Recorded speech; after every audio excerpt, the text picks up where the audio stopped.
아버지, 제 빚은 어떻게 하세요? 큰아들 진우가 떨리는 목소리로 물었을 때 저는 대답할 수가 없었습니다. 아들이 사업 실패로 진 빚 억 단위를 훌쩍 넘는 금액이었습니다.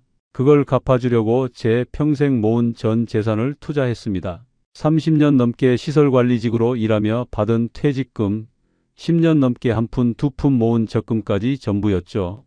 1년이면 아들 빚 갚고도 남습니다. 그 말을 믿었습니다. 하지만 채 한 달도 안 돼 모든 게 사라졌습니다. 이제 아들 빚은 2배로 늘었고 며느리는 집을 나갔고 5살 손주는 매일 아빠 언제 와? 라고 묻습니다. 시청 전 구독과 좋아요를 누르시면 로또에 당첨되는 행운이 올 수 있습니다. 그리고 지금 어디에서 시청하고 계신지 댓글로 남겨주세요. 여러분의 이야기도 듣고 싶습니다. 그럼 지금부터 시작되는 이야기 속으로 함께 들어가 볼까요? 저는 김성호입니다. 62살 공공기관에서 35년을 일했습니다. 시설관리직이었죠. 화려한 자리는 아니었지만 성실하게 일했습니다. 매달 월급날이면 절반은 적금에 넣었고 보너스가 나오면 전액 저축했습니다. 외식은 명절에만, 여행은 10년에 한 번, 새 옷은 아내가 사줄 때만 입었습니다. 그렇게 30년을 살았습니다. 퇴직금으로 2억 가까운 돈을 받았고 10년 넘게 모은 적금이 2억을 넘었습니다. 총 4억이 조금 넘는 돈이었죠. 이제 우리 편하게 살자, 아내한테 그렇게 말했습니다. 아내는 웃으며 고개를 끄덕였죠. 하지만 그 평화는 단 3개월도 못 갔습니다. 그날은 토요일 오후였습니다. 큰아들 진우한테서 전화가 왔습니다. 아버지, 집에 가도 될까요? 목소리가 떨리고 있었습니다. 그래, 언제든 와. 전화를 끊고 아내한테 말했습니다. 진우가 온대. 아내 얼굴이 굳었습니다. 무슨 일 있나 봐. 목소리가 이상했어. 1시간 후 현관문이 열렸습니다. 진우가 들어왔는데 얼굴이 완전히 달라져 있었습니다. 한 달 전만 해도 통통하던 얼굴이 뼈만 앙상하게 남았고 눈은 푹 꺼져 있었습니다. 진우야, 무슨 일이야? 아내가 다급하게 물었습니다. 진우는 대답 대신 거실 바닥에 무릎을 꿇었습니다. 아버지, 어머니, 죄송합니다. 그리고 이마를 바닥에 찍었습니다. 야, 뭐 하는 거야? 일어나. 제가 얼른 진우 팔을 잡았지만 진우는 일어나지 않았습니다. 저 회사가 망했어요. 진우가 바닥에 이마댄 채 말했습니다. 뭐? 부도났어요. 완전히 끝났어요. 진우는 5년 전 작은 제조업체를 시작했습니다. 자동차 부품을 만드는 회사였죠. 처음엔 잘 됐습니다. 직원도 10명까지 늘었고 매출도 괜찮았습니다. 그런데 코로나가 터졌습니다. 자동차 공장들이 멈췄고 주문이 끊겼습니다. 진우는 버티려고 대출을 받았습니다. 조금만 버티면 다시 좋아질 거야. 그렇게 믿었던 거죠. 하지만 상황은 나아지지 않았습니다. 대출 이자가 눈덩이처럼 불어났고 직원 월급도 밀렸습니다. 결국 이번 달 초 법원에서 부도 판정을 받았습니다. 빚이 얼마나 되는데? 제가 떨리는 목소리로 물었습니다. 진우는 한참을 침묵하다가 대답했습니다. 3억입니다. 뭐? 아내가 비명을 질렀습니다. 3억이라고? 어떻게 그렇게까지?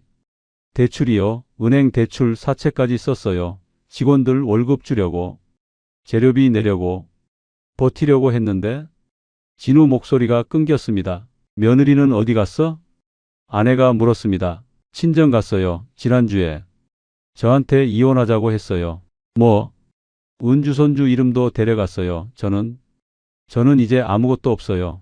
진우가 바닥에 이마 찍으며 울기 시작했습니다. 35살 어른이 아이처럼 엉엉 울었습니다. 저는 할 말이 없었습니다. 3억, 진우 혼자 힘으로는 절대 갚을 수 없는 금액입니다. 신용불량자가 되면 취직도 못합니다. 집도 못 구합니다.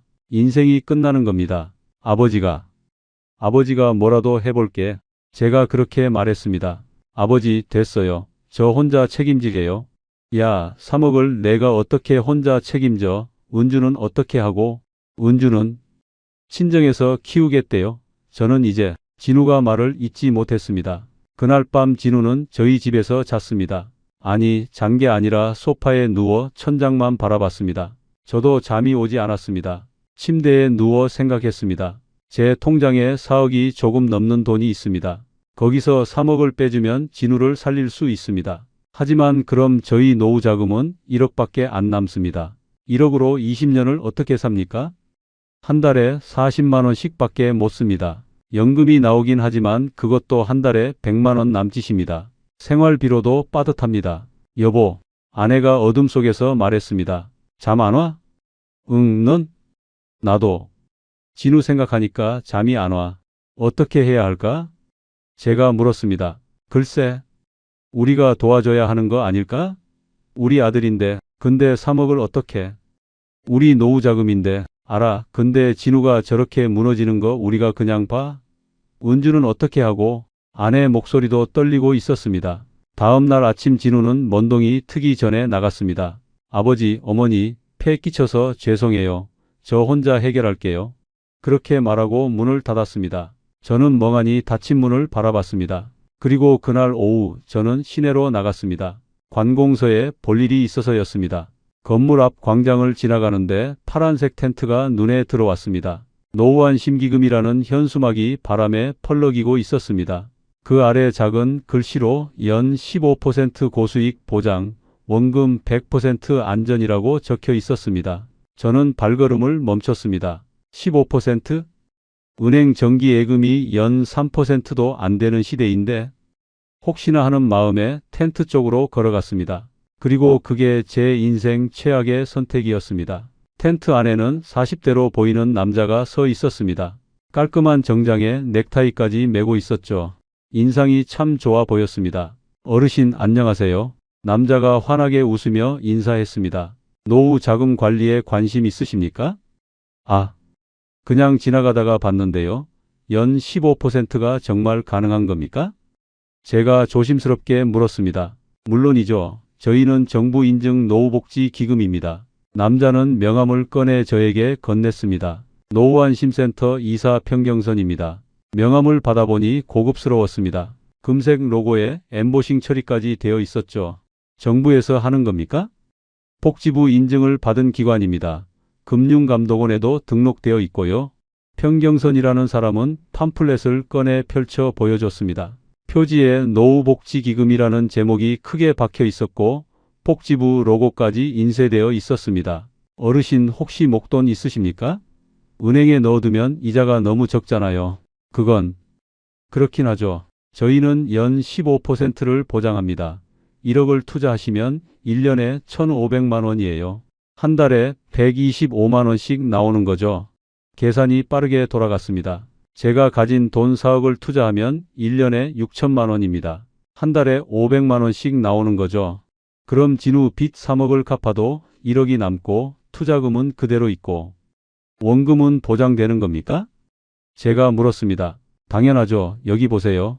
평경선이 팜플렛을 가리켰습니다. 원금 100% 보장, 예금자 보호 적용이라고 굵은 글씨로 적혀 있었습니다. 사무실이 어디 있습니까? 광화문 쪽입니다. 고층 빌딩 12층에 있어요. 직접 오셔서 확인하셔도 됩니다. 평경선이 주소를 적어줬습니다. 저는 팜플렛을 접어 주머니에 넣었습니다. 생각 좀 해보고 연락드리겠습니다. 네, 그런데 어르신, 이게 한정 모집이라서요. 이번 달 안에 마감됩니다. 아, 그렇습니까? 네, 서두르시는 게 좋을 것 같습니다. 집으로 돌아와서 저는 팜플렛을 펼쳐놓고 한참을 봤습니다. 연 15%, 4억 투자하면 1년에 6천만 원입니다. 진우 빚 3억 갚고도 3천만 원이 남습니다. 2년이면 1억이 넘게 모입니다. 원금은 그대로 두고 이자만으로도 충분히 살 수 있습니다. 여보, 뭐 봐? 아내가 부엌에서 나오며 물었습니다. 아, 이거. 오늘 관공서 앞에서 받은 건데 저는 팜플렛을 아내한테 건넸습니다. 아내는 팜플렛을 받아 읽기 시작했습니다. 노후복지기금? 연 15%? 아내 눈이 커졌습니다. 이게 진짜야? 복지부 인증받았다고 하더라고. 금융감독원에도 등록되어 있다고. 근데 15%는 너무 높은 거 아니야? 아내가 의심스러운 표정을 지었습니다. 나도 그래서 물어봤어. 정부에서 하는 거라 가능하대. 노후 지원 사업이라면서. 아내는 팜플렛을 계속 들여다봤습니다. 당신 이거 하려고? 진우 생각해봐. 우리가 3억을 그냥 줘버리면 우리 노후는 어떻게 해? 제가 말했습니다. 근데 이걸 하면 진우 빚도 갚고 우리 노후 자금도 지킬 수 있어. 어떻게? 4억을 투자하면 1년에 6천만 원이 나와. 그걸로 진우 빚을 2년 안에 다 갚을 수 있어. 원금은 그대로니까 우리 노후 자금은 줄어들지 않는 거지. 아내 표정이 조금 밝아졌습니다. 정말 그게 가능해? 팜플렛에 다 적혀 있어. 원금 보장에 예금자 보호까지 된대. 그래도 전액을 넣는 건 좀 그렇지 않아? 아내가 걱정스럽게 말했습니다. 일단 절반만 해볼까? 2억 정도만? 2억으로는 진우 빚을 다 못 갚아. 계산해봐. 2억 투자하면 1년에 3천만 원이야. 3억 갚으려면 10년 걸려. 그럼 3억은? 3억 투자하면 1년에 4,500만 원이니까 빠듯해. 4억 전부를 해야 여유가 있어. 아내는 한참을 생각하더니 말했습니다. 당신 이거 정말 확실한 거 맞아? 내가 직접 사무실 가서 확인해 볼게. 광화문 쪽에 있다던데. 그래, 꼭 확인하고 와. 이상하면 하지 말고. 알았어. 그날 밤 저는 잠을 설쳤습니다. 계속 계산이 머릿속에서 돌아갔습니다. 4억 투자 연 15%, 1년에 6천만 원입니다. 진우 빚 3억, 2년이면 빚 청산입니다. 그 후로도 계속 수익이 나옵니다. 한 달에 500만 원씩입니다. 저희 연금 100만 원까지 합치면 한 달에 600만 원입니다. 여유롭게 살 수 있습니다. 진우도 살리고 우리 노후도 지킬 수 있습니다. 이건 기회야. 그렇게 생각했습니다. 다음 날 아침 일찍 저는 광화문으로 향했습니다. 명함에 적힌 주소를 찾아갔습니다. 고층 빌딩이 보였습니다. 1층 로비에 들어가니 안내판이 있었습니다. 12층 마이너스 노후안심센터라고 적혀 있었습니다. 엘리베이터를 타고 12층으로 올라갔습니다. 문이 열리자 복도가 나왔고 끝에 유리문이 보였습니다. 노후안심센터라는 금색 간판이 붙어 있었습니다. 저는 심호흡을 하고 문을 열었습니다. 안으로 들어서는 순간 놀랐습니다. 사무실이 엄청났습니다.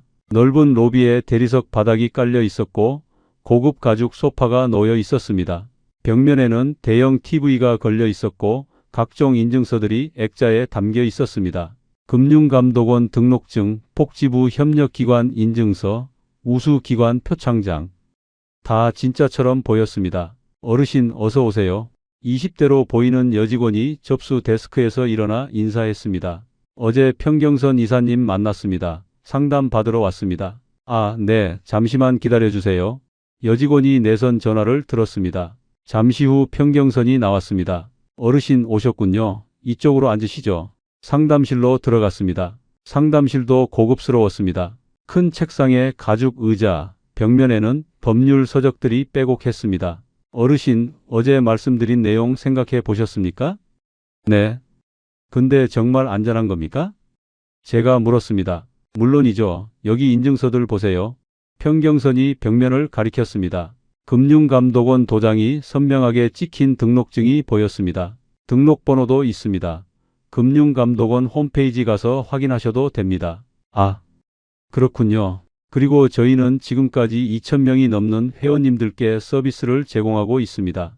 평경선이 컴퓨터 화면을 돌려 보여줬습니다. 엑셀 파일에 가입자 명단이 빼곡했습니다. 이름, 나이, 투자금액, 월 수익금이 적혀 있었습니다. 이분은 2억 투자하셔서 매달 250만 원씩 받고 계십니다. 벌써 2년째시죠. 정말 진짜 같았습니다. 어르신께서는 얼마 정도 투자 생각하십니까? 4억 정도 생각하고 있습니다. 4억이시면 연 15%가 적용됩니다. 1년에 6천만 원, 매달 500만 원씩 나오시죠. 중간에 해지하고 싶으면 어떻게 됩니까? 1년 후부터는 언제든 해지 가능합니다. 2주 안에 원금 전액 돌려드립니다. 예금자 보호는 정말 되는 겁니까? 물론입니다. 금융감독원 등록기관이라 1인당 5천만 원까지 보호됩니다. 평경선은 자신 있게 대답했습니다. 저는 더 이상 의심할 이유가 없었습니다. 사무실도 제대로 되어 있고 인증서도 다 있고 가입자도 수천 명입니다.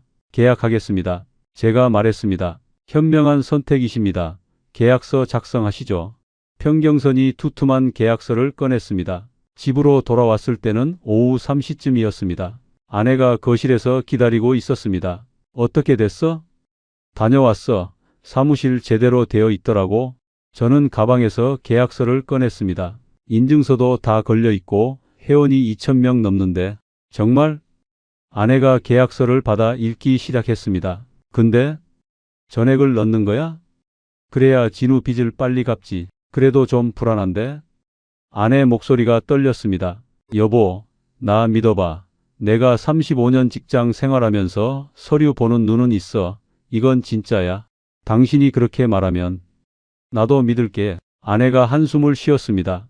근데 진우한테는 말하지 말자. 나중에 빚 다 갚고 나서 얘기하고. 그래, 그게 나을 것 같아. 저는 그날 밤 다시 계약서를 펼쳐 읽었습니다. 투자 금액 4억, 연 수익률 15%, 매월 15일 지급. 모든 게 명확했습니다. 이제 진우도 살리고 우리 노후도 지킨다. 그렇게 믿었습니다. 하지만 그게 제 인생 최악의 착각이었습니다. 다음 날 아침 저는 일찍 일어났습니다. 오늘 은행에 가서 돈을 이체해야 했습니다. 4억이 넘는 돈을 한 번에 옮기는 거니까 긴장이 됐죠. 아내는 아직 자고 있었습니다. 저는 조용히 옷을 입고 집을 나섰습니다. 은행 문이 열리자마자 들어갔습니다. 창구 직원은 30대 여성이었습니다. 어르신, 무엇을 도와드릴까요? 큰 금액 이체하려고 합니다. 얼마나 되십니까? 4억 5천만 원입니다. 직원 눈이 커졌습니다. 어르신, 금액이 상당히 큰데요. 혹시 보이스피싱은 아니신가요? 아닙니다. 투자 상품입니다. 어디로 투자하시는데요? 노후안심센터라는 곳입니다. 광화문 쪽에 있습니다. 직원 얼굴이 굳었습니다. 어르신, 요즘 그런 이름으로 사기치는 곳 많습니다. 정말 확실하신 겁니까? 제가 직접 사무실도 가봤습니다. 금융감독원 등록도 되어 있고요. 그래도 한 번 더 확인하시는 게. 됐습니다. 이체해 주세요. 저는 조금 짜증이 났습니다. 제가 뭘 하든 제 자유 아닙니까?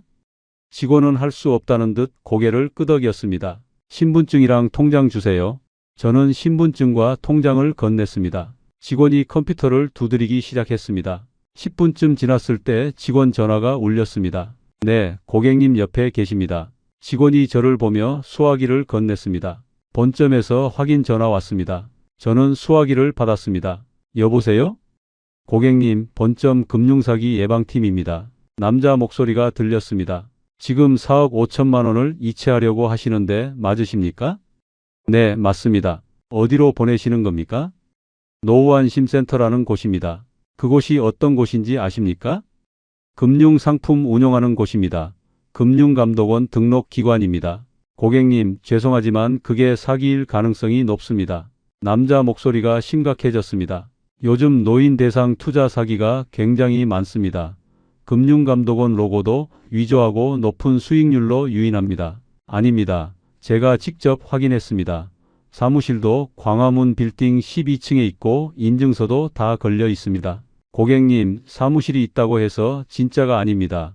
사기꾼들이 몇 달만 임대해서 쓰는 경우 많습니다. 제가 30년 넘게 공직 생활했습니다. 서류 보는 눈 정도는 있습니다. 제 목소리가 높아졌습니다. 고객님 마음은 이해합니다만 정말 신중하게 생각하셔야 합니다. 남자가 간곡하게 말했습니다. 혹시 수익률이 얼마라고 하던가요? 연 15%입니다. 그게 바로 사기 신호입니다. 고객님, 지금 은행 금리가 얼마입니까? 3%도 안 됩니다. 15%는 불가능한 숫자입니다. 정부 기관이라 가능하다고 했습니다. 정부는 그런 식으로 운용 안 합니다. 고객님, 제발 이체하지 마세요. 남자 목소리가 절박했습니다. 이체하시면 돈 못 찾으실 확률이 90% 넘습니다. 괜찮습니다. 제 책임입니다. 이체해 주세요. 저는 단호하게 말했습니다.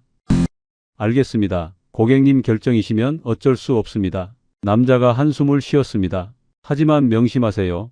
이체 후 책임은 전적으로 고객님께 있습니다. 은행은 책임지지 않습니다.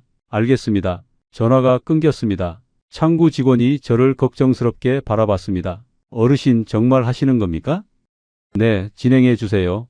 직원은 고개를 저으며 다시 컴퓨터를 두드렸습니다.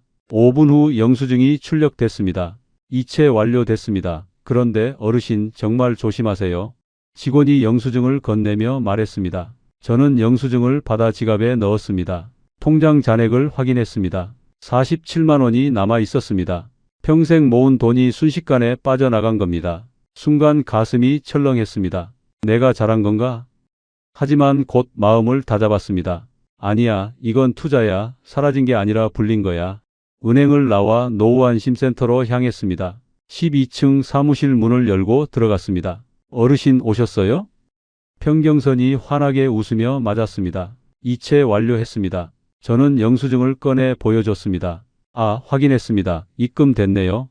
평경선이 컴퓨터 화면을 확인했습니다. 축하드립니다. 이제 회원님이십니다. 회원증은 언제 받습니까? 일주일 안으로 등기로 보내드립니다. 수익금은 언제 들어옵니까? 다음 달 15일부터입니다. 매달 15일 오전에 입금됩니다. 통장 번호 등록해야 하지 않습니까? 아, 네, 알려주세요. 저는 통장 번호를 불러줬습니다. 평경선이 컴퓨터에 입력했습니다. 등록 완료됐습니다. 그리고 매달 말일에 운용 보고서를 문자로 보내드립니다. 감사합니다. 천만에요. 궁금한 거 있으면 언제든 연락주세요. 저는 사무실을 나왔습니다. 엘리베이터를 타고 1층으로 내려왔습니다. 건물 밖으로 나오니 햇살이 눈부셨습니다. 발걸음이 가벼웠습니다. 이제 진우도 살리고 우리 노후도 지킨다. 그렇게 믿었습니다. 집으로 돌아왔을 때는 오후 1시쯤이었습니다. 아내가 부엌에서 점심을 준비하고 있었습니다. 다녀왔어? 응, 다 했어. 정말 다 넣었어? 아내가 걱정스러운 표정으로 물었습니다. 응, 다음 달 15일부터 매달 500만 원씩 들어와. 정말 괜찮을까? 걱정하지 마. 내가 확인하고 온 거야. 저는 자신 있게 말했습니다. 하지만 가슴 한구석이 불편했습니다. 은행 직원들의 경고가 자꾸 떠올랐습니다. 사기일 가능성이 높습니다. 90% 못 찾습니다. 책임은 고객님께 있습니다. 아니야, 그 사람들은 모르는 거야. 저는 고개를 저으며 불안을 떨쳐냈습니다. 일주일이 지났습니다. 매일 우편함을 확인했습니다. 회원증이 언제 올까 기다렸죠. 5일째 되는 날 드디어 등기가 도착했습니다. 노후안심센터 발송이라고 적혀 있었습니다. 저는 서둘러 봉투를 뜯었습니다. 안에 플라스틱 카드가 들어 있었습니다. 반짝반짝 빛나는 고급 카드였습니다. 앞면에는 제 이름과 회원 번호가 인쇄되어 있었습니다. 김성호 회원님, 회원번호 2348. 뒷면에는 투자 금액과 수익률이 적혀 있었습니다. 투자 금액 4억 5천만 원, 연 수익률 15%, 월 수익 562만 5천 원. 노후안심센터 직인도 선명하게 찍혀 있었습니다. 금융감독원 등록기관 마크도 보였습니다. 저는 카드를 들고 아내에게 보여줬습니다. 여보, 왔어. 뭐가? 회원증. 아내가 카드를 받아 들었습니다. 와, 진짜 그럴듯하네. 그치? 은행 카드 같지? 응, 근데 이제 진짜 믿어도 되는 거지? 아내가 조심스럽게 물었습니다. 당연하지. 이제 다음 달 15일만 기다리면 돼. 저는 카드를 지갑에 넣었습니다. 지갑을 열 때마다 이 카드가 보일 겁니다. 그날 이후로 저는 매일 통장을 확인했습니다. 다음 달 15일이 기다려졌습니다. 달력에 동그라미를 쳐뒀습니다. 그날만 오면 562만 5천 원이 들어옵니다. 그럼 진우한테 전화해서 말할 겁니다. 진우야, 아버지가 내 빚 갚아줄게. 걱정하지 마. 생각만 해도 가슴이 뿌듯했습니다. 어느 날 저녁 진우한테서 전화가 왔습니다. 아버지. 목소리가 또 떨리고 있었습니다. 왜? 무슨 일이야? 사채업자들이 집으로 찾아왔어요. 뭐? 돈 갚으라고? 다음 주까지 안 갚으면 법적 조치 들어간대요. 진우 목소리가 울먹였습니다. 저는 가슴이 답답했습니다. 조금만 기다려. 다음 달이면 돈 들어와. 하지만 입 밖으로 말이 안 나왔습니다. 아직 확실하지 않으니까요. 만약 돈이 안 들어오면 어떡합니까? 진우야, 조금만 버텨봐. 아버지가 방법 찾아볼게. 아버지, 됐어요. 제가 알아서 할게요. 야, 너 혼자 어떻게 해? 친구한테 부탁해 볼게요. 조금만 빌려달라고. 전화가 끊겼습니다. 저는 천장을 바라봤습니다. 제발, 제발 진짜여야 해. 그날 밤 아내가 물었습니다. 당신 진우한테 말 안 해? 뭘? 우리가 투자한 거 그걸로 빚 갚아줄 거라고? 아직은 안 돼. 돈 들어오는 거 확인하고 말해야지. 그래. 그게 나을 것 같긴 해. 아내도 불안한 표정이었습니다. 2주가 더 지났습니다. 드디어 다음 달 15일이 3일 앞으로 다가왔습니다. 저는 매일 통장을 열어봤습니다. 잔액 47만 원. 변함없었습니다. 3일만 더 기다리면 돼. 14일 밤 저는 잠을 이룰 수가 없었습니다. 내일 모레면 562만 5천 원이 들어옵니다. 그럼 진우한테 바로 전화할 겁니다. 사채업자한테 당장 갚으라고 할 겁니다. 상상만 해도 가슴이 벅찼습니다. 15일 새벽 6시 저는 눈을 떴습니다. 은행 앱을 켰습니다. 통장 잔액을 확인했습니다. 47만 원, 아직 입금 전이었습니다. 10시에 들어온다고 했지. 저는 시계를 봤습니다. 아직 6시 15분이었습니다. 4시간이나 남았습니다. 저는 일어나 거실로 나갔습니다. TV를 켰지만 집중이 안 됐습니다. 계속 시계만 봤습니다. 시간이 너무 느리게 갔습니다. 9시 50분. 저는 은행 앱을 다시 켰습니다. 새로 고침을 눌렀습니다. 잔액 47만 원 그대로였습니다. 10시 정각 새로 고침 47만 원. 10시 5분 새로 고침 47만 원. 10시 10분 새로 고침 여전히 47만 원이었습니다. 가슴이 두근거리기 시작했습니다. 왜 안 들어오지?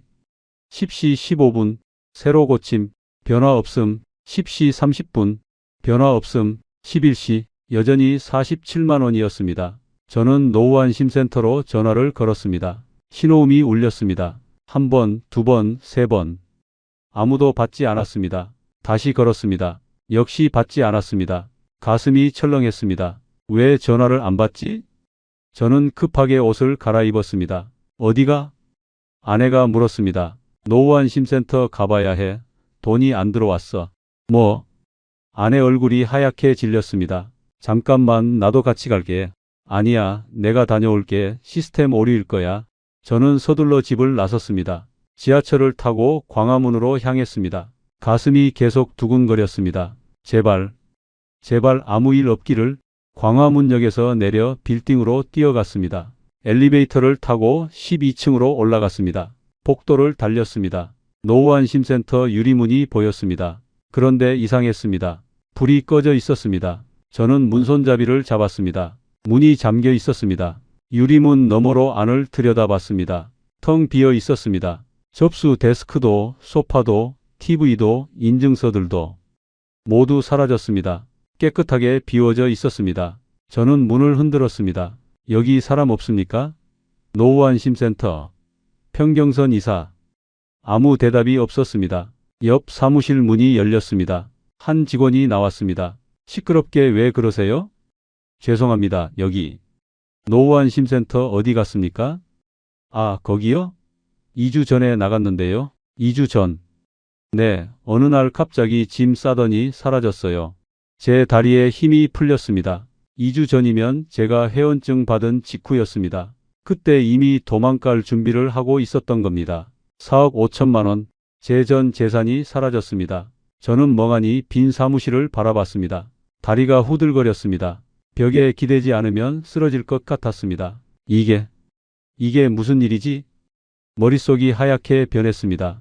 엘리베이터를 타고 1층으로 내려갔습니다. 로비에 나와 벤치에 주저앉았습니다. 손이 떨렸습니다. 핸드폰을 꺼내 다시 노후안심센터로 전화를 걸었습니다. 신호음만 계속 울렸습니다. 받지 않았습니다. 평경선 핸드폰으로도 걸었습니다. 고객님이 전화하신 번호는 없는 번호입니다. 녹음된 목소리가 들렸습니다. 번호도 바꾼 겁니다. 저는 한참을 그 자리에 앉아 있었습니다. 지나가는 사람들이 저를 쳐다봤지만 신경 쓰이지 않았습니다. 집에 어떻게 들어가지? 아내한테 뭐라고 말하지? 진우는 어떻게 하지? 생각이 꼬리를 물었습니다. 1시간쯤 지났을까요? 저는 겨우 일어났습니다. 경찰서로 가야 했습니다. 근처 경찰서를 찾아 들어갔습니다. 민원실 경찰관에게 말했습니다. 사기를 당한 것 같습니다. 어떤 사기입니까? 투자 사기. 4억 5천만 원을. 목소리가 떨렸습니다. 잠깐만 기다리세요. 담당 형사 불러드릴게요. 10분쯤 후 한 형사가 나왔습니다. 이수환 형사입니다. 이쪽으로 오시죠. 조사실로 들어갔습니다. 형사는 30대 후반으로 보였습니다. 어떤 일이십니까? 노후안심센터라는 곳에 4억 5천만 원을 투자했습니다. 그런데 오늘 가보니까 사무실이 텅 비어 있었습니다. 저는 가방에서 서류들을 꺼냈습니다. 명함, 팜플렛, 계약서, 회원증, 이체 영수증 모두 내놨습니다. 이수환 형사는 서류를 하나하나 들여다봤습니다. 표정이 점점 무거워졌습니다. 한참을 보더니 입을 열었습니다. 어르신, 이거 조직적인 유사수신 사기입니다. 사기라고요? 하지만 금융감독원 등록기관이라고 다 위조입니다. 형사가 고개를 저었습니다. 금융감독원 로고, 복지부 인증서, 공무원 직인 전부 가짜입니다. 형사는 컴퓨터 화면을 돌려 보여줬습니다. 같은 수법의 사기 신고가 수백 건 떠 있었습니다. 보세요. 서울, 부산, 대구, 광주, 대전. 전국에서 신고가 들어왔습니다. 화면을 스크롤 내리니 끝이 보이지 않았습니다. 피해자가 얼마나 됩니까? 현재까지 파악된 것만 2,347명입니다. 총 피해액은요? 형사가 잠시 망설이더니 대답했습니다. 820억 원입니다. 820억. 저는 의자에서 미끄러질 뻔했습니다. 네, 이 조직이 3년간 활동하면서 모은 돈입니다. 그럼 제 돈은요? 제가 떨리는 목소리로 물었습니다. 돌려받을 수 있습니까? 형사는 고개를 숙였습니다. 솔직히 말씀드리면 거의 불가능합니다. 왜요? 범인을 잡으면 되지 않습니까? 조직이 이미 해체됐습니다. 주범들은 해외로 도피했습니다. 해외요? 네, 돈을 대포 통장으로 빼돌려서 즉시 환전했습니다. 그리고 동남아시아 쪽으로 빠져나갔을 걸로 추정됩니다. 그럼 잡을 수 없다는 겁니까? 국제 공조 수사를 진행하고 있습니다만 시간이 오래 걸립니다. 형사가 안타까운 표정을 지었습니다. 설령 범인을 잡는다 해도 돈은 이미 쓰고 없을 겁니다. 그럼 제 돈은 배상 가능성은 5% 미만입니다. 피해자가 너무 많아서 전액 배상은 불가능합니다. 저는 할 말을 잃었습니다. 형사가 계속 말했습니다. 이 사람들이 쓴 수법이 정교합니다. 어떻게요? 실제 사무실을 운영하면서 신뢰를 쌓습니다. 고급 인테리어에 직원까지 고용하죠. 그 여자 직원도 사기꾼입니까? 아니요, 그 직원은 아르바이트생입니다. 자기도 속은 겁니다. 평경선이라는 사람은요? 가짜 이름입니다. 진짜 이름은 최민수로 파악됩니다. 전직 보험 설계사였습니다. 보험 설계사가 사기 조직에 스카우트되어 이사장 역할을 맡았습니다. 대본대로 연기한 거죠. 형사가 서류를 넘기며 말했습니다. 인증서도 전문 위조업자에게 맡겨 만들었습니다.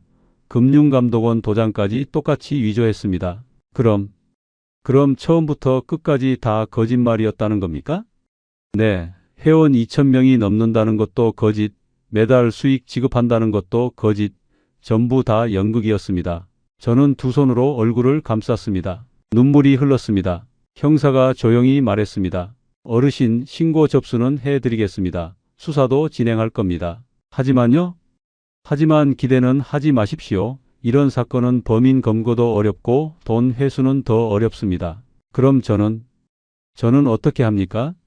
제가 울먹이며 물었습니다. 일단 피해자 모임에 참석하시는 게 좋겠습니다. 형사가 종이를 한 장 건넸습니다. 매주 토요일 오후 2시 시민회관 3층에서 모임이 있습니다. 같은 피해를 입은 분들끼리 정보 공유하고 집단 소송도 준비하고 있습니다. 저는 종이를 받아 주머니에 넣었습니다. 감사합니다. 어르신, 자책하지 마세요. 형사가 말했습니다. 아들 빚 때문에 투자하신 분이 제일 많습니다. 어르신만 그런 게 아닙니다. 아들 빚이요? 네, 사기꾼들이 그걸 노린 겁니다. 자식 살리려는 부모 마음을 이용한 거죠. 저는 고개를 끄덕였습니다. 경찰서를 나왔습니다. 해가 중천에 떠 있었습니다. 사람들은 평범하게 길을 걸었습니다. 하지만 제 세상은 무너졌습니다. 어떻게 집에 들어갑니까? 어떻게 아내한테 말합니까? 발걸음이 떨어지지 않았습니다. 집 앞에 도착한 건 오후 4시쯤이었습니다. 현관문 앞에서 한참을 서 있었습니다. 문을 열 용기가 나지 않았습니다. 결국 문을 열고 들어갔습니다. 아내가 거실 소파에 앉아 있었습니다. 저를 보더니 벌떡 일어났습니다. 어떻게 됐어? 돈 들어왔어? 저는 대답할 수가 없었습니다. 왜 그래? 무슨 일 있어? 아내가 다가왔습니다. 저는 소파에 주저앉았습니다. 한참을 침묵하다가 겨우 입을 열었습니다. 미안해. 우리 사기당했어. 뭐? 노후안심센터. 사기였어. 사무실 텅 비어 있었어. 그게 무슨, 우리 돈 4억 5천. 다 날렸어. 아내 얼굴이 하얗게 질렸습니다. 당신 지금 무슨 소리 하는 거야? 경찰서 다녀왔어. 조직적인 사기래. 전국에서 820억 피해 났대. 820억. 아내가 비명을 질렀습니다. 그럼 우리 돈은? 못 찾는데 범인들이 해외로 도망갔대. 돈도 이미 빼돌렸대. 아내는 한동안 말이 없었습니다. 그러다 조용히 물었습니다.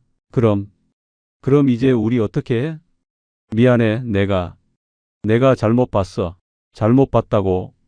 아내 목소리가 커졌습니다. 당신 30년 공직 생활했다며? 서류 보는 눈 있다며? 확실하다며? 미안해, 미안하다고 해서 되는 거야? 아내가 소리쳤습니다. 평생 모은 돈이야. 우리 노후 자금이라고. 그걸 한 번에 다 날려. 내가 진우 살리려고. 진우? 진우 때문에? 아내가 웃었습니다. 쓴 웃음이었습니다. 진우 살리려다 우리가 죽게 생겼네. 좋아, 참 좋아. 여보, 나한테 말도 안 했잖아. 혼자 결정했잖아. 아내 목소리가 떨렸습니다. 내가 1억만 하자고 했을 때 뭐라고 했어? 4억 다 해야 한다고 했잖아. 그게 은행 직원도 말렸잖아. 본점에서도 전화 왔잖아. 그걸 다 무시하고. 아내 눈에서 눈물이 흘렀습니다. 평생 당신 믿고 살았어. 한 번도 의심한 적 없어. 미안해. 그런데 당신이 날 배신했어. 나한테 거짓말했어. 거짓말 안 했어. 나도 몰랐어. 알았어야지. 확인했어야지. 아내가 소리쳤습니다. 금융감독원 홈페이지 가서 진짜 등록된 건지 확인했어? 전화로 물어봤어? 아무것도 안 했잖아. 저는 할 말이 없었습니다. 정말 아무것도 확인하지 않았습니다. 사무실만 보고 인증서만 보고 평경선 말만 믿었습니다. 이제 어떻게 살아? 통장에 47만 원밖에 없는데? 아내가 물었습니다. 연금이 나오잖아. 연금으로 어떻게 살아? 한 달에 100만 원으로 둘이 어떻게 살라고? 미안해, 내가 일자리 알아볼게. 62살에 무슨 일자리? 누가 당신 써? 아내 말이 칼처럼 박혔습니다. 그날 저녁 아내는 방으로 들어가 나오지 않았습니다. 저는 거실 소파에 누웠습니다. 천장을 바라봤습니다. 눈물이 계속 흘렀습니다.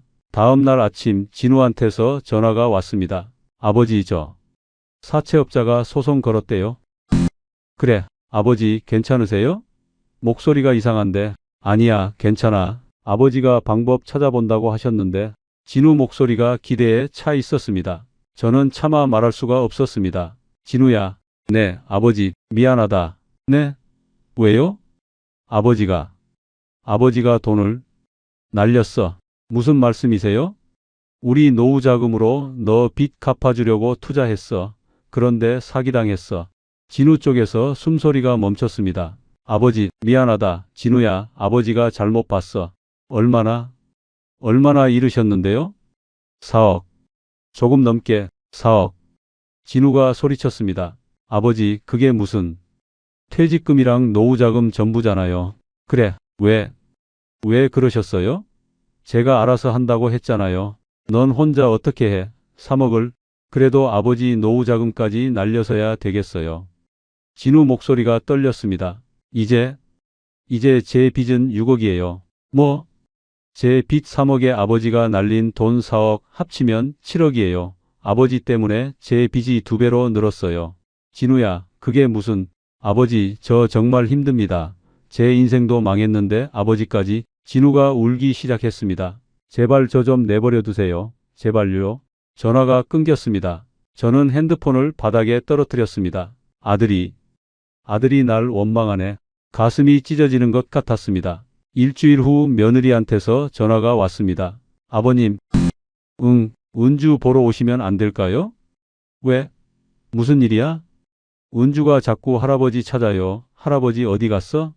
매일 물어요. 제 가슴이 먹먹해졌습니다. 알았어. 이번 주말에 갈게. 토요일 오후 저는 며느리 친정집으로 갔습니다. 문을 열자 은주가 뛰어나왔습니다. 할아버지. 5살 손주가 제 다리를 껴안았습니다. 우리 은주 할아버지 보고 싶었어? 응. 할아버지 어디 갔어? 아빠는 일하러 갔어. 아빠 언제 와?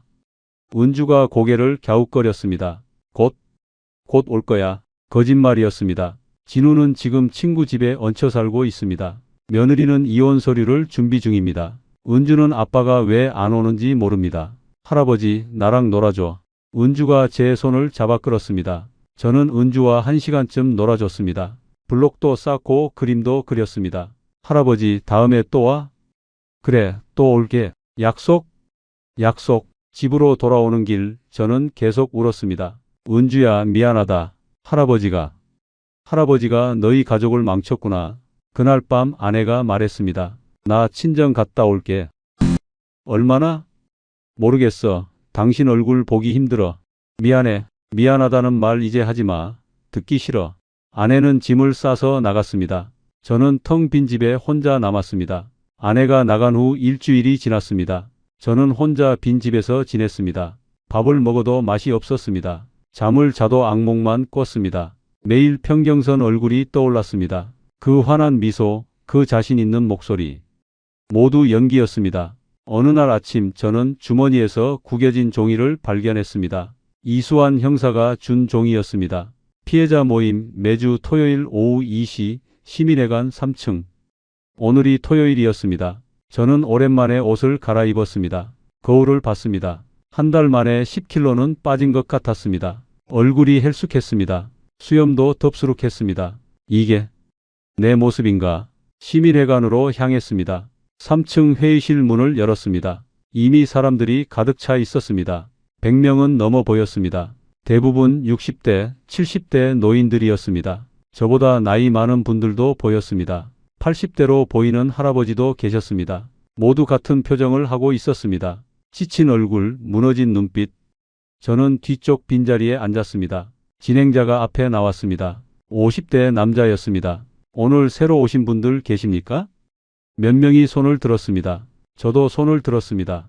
자기소개 부탁드립니다. 한 분씩 일어나 말했습니다. 저는 이순자입니다. 72살입니다. 2억 5천을 잃었습니다.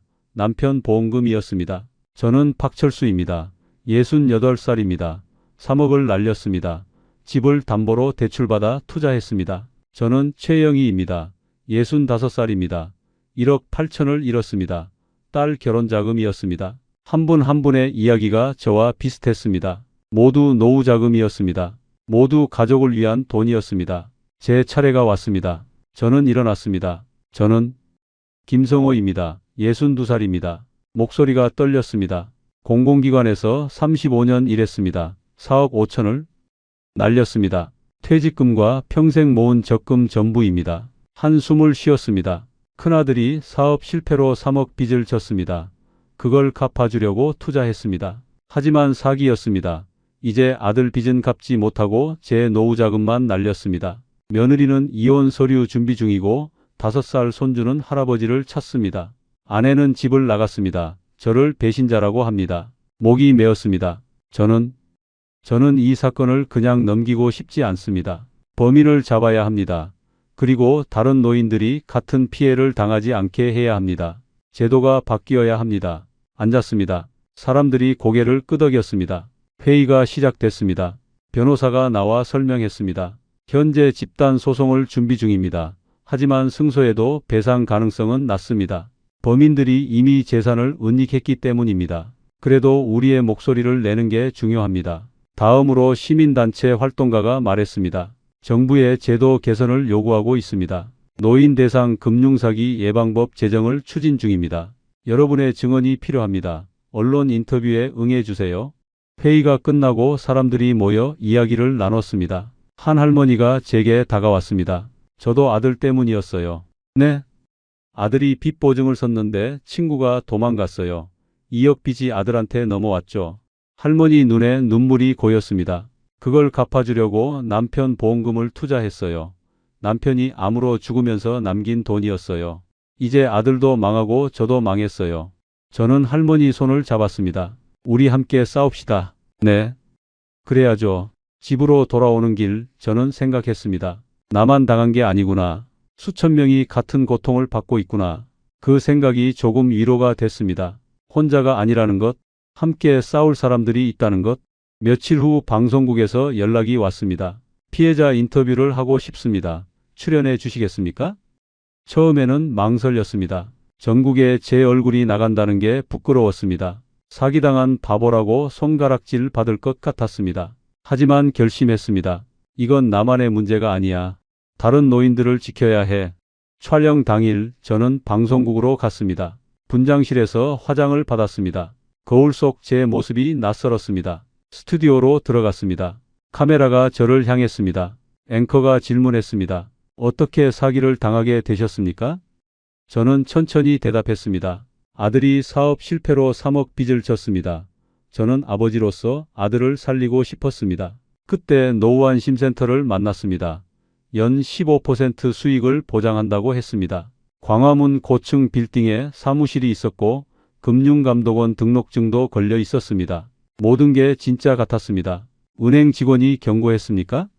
네, 3번이나 경고받았습니다. 하지만 저는 믿지 않았습니다. 왜 믿지 않으셨습니까? 제가 30년 넘게 공직 생활을 했습니다.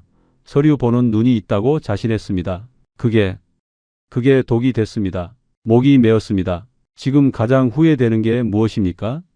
아내 말을 듣지 않은 것입니다. 아내는 전액을 넣지 말자고 했습니다. 은행 직원 경고도 무시했습니다. 금융감독원 홈페이지 확인도 안 했습니다. 제가 너무 조급했습니다. 아들을 빨리 살려야 한다는 생각뿐이었습니다. 시청자분들께 하고 싶은 말씀이 있으십니까? 저는 카메라를 똑바로 바라봤습니다. 연 15%는 사기입니다. 은행 금리가 3%도 안 되는 시대에 15%는 불가능합니다. 고급 사무실, 인증서, 회원증 모두 위조 가능합니다.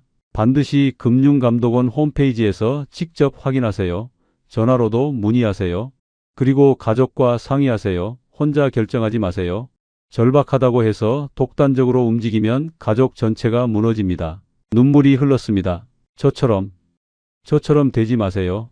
방송이 나간 후 반응이 있었습니다. 댓글들이 달렸습니다. 힘내세요. 응원합니다. 우리 부모님께도 알려드려야겠어요. 정부가 나서야 합니다. 하지만 일부는 비난이었습니다. 욕심 부린 결과 아니냐? 15%를 믿은 게 잘못이다. 공짜는 없다는 걸 왜 몰랐냐? 저는 그 댓글들을 읽으며 생각했습니다. 맞는 말입니다. 제가 욕심을 부렸습니다. 하지만 그 욕심은 사치를 위한 게 아니었습니다. 아들을 살리기 위한 절박함이었습니다. 며칠 후 복지부에서 연락이 왔습니다. 유사수신 사기 예방 캠페인을 시작하겠습니다.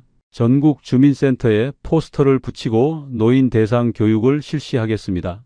금융감독원도 움직였습니다. 홈페이지 등록 기관 조회 시스템을 강화하겠습니다. 의심스러운 기관은 즉시 신고할 수 있도록 하겠습니다. 경찰도 약속했습니다. 전담팀을 꾸려 국제 공조 수사를 진행하겠습니다. 작은 변화들이었지만 의미가 있었습니다. 제 이야기가 세상에 알려졌다는 것, 다른 노인들을 지킬 수 있는 작은 보탬이 됐다는 것. 그날 밤 아내한테서 전화가 왔습니다. 당신 방송 봤어. 그래, 많이 야위었더라. 응. 밥은 먹고 다녀? 먹어. 거짓말이었습니다. 제대로 먹지 못했습니다. 나 이번 주에 집에 갈게. 정말? 응. 당신 혼자 두기 미안해서. 고마워. 고맙긴 내 남편인데. 아내 목소리가 조금 부드러워졌습니다. 그래도 당신 나한테 거짓말한 건 용서 안 해. 알아. 오래 걸릴 거야. 다시 믿기까지 기다릴게. 전화가 끊겼습니다.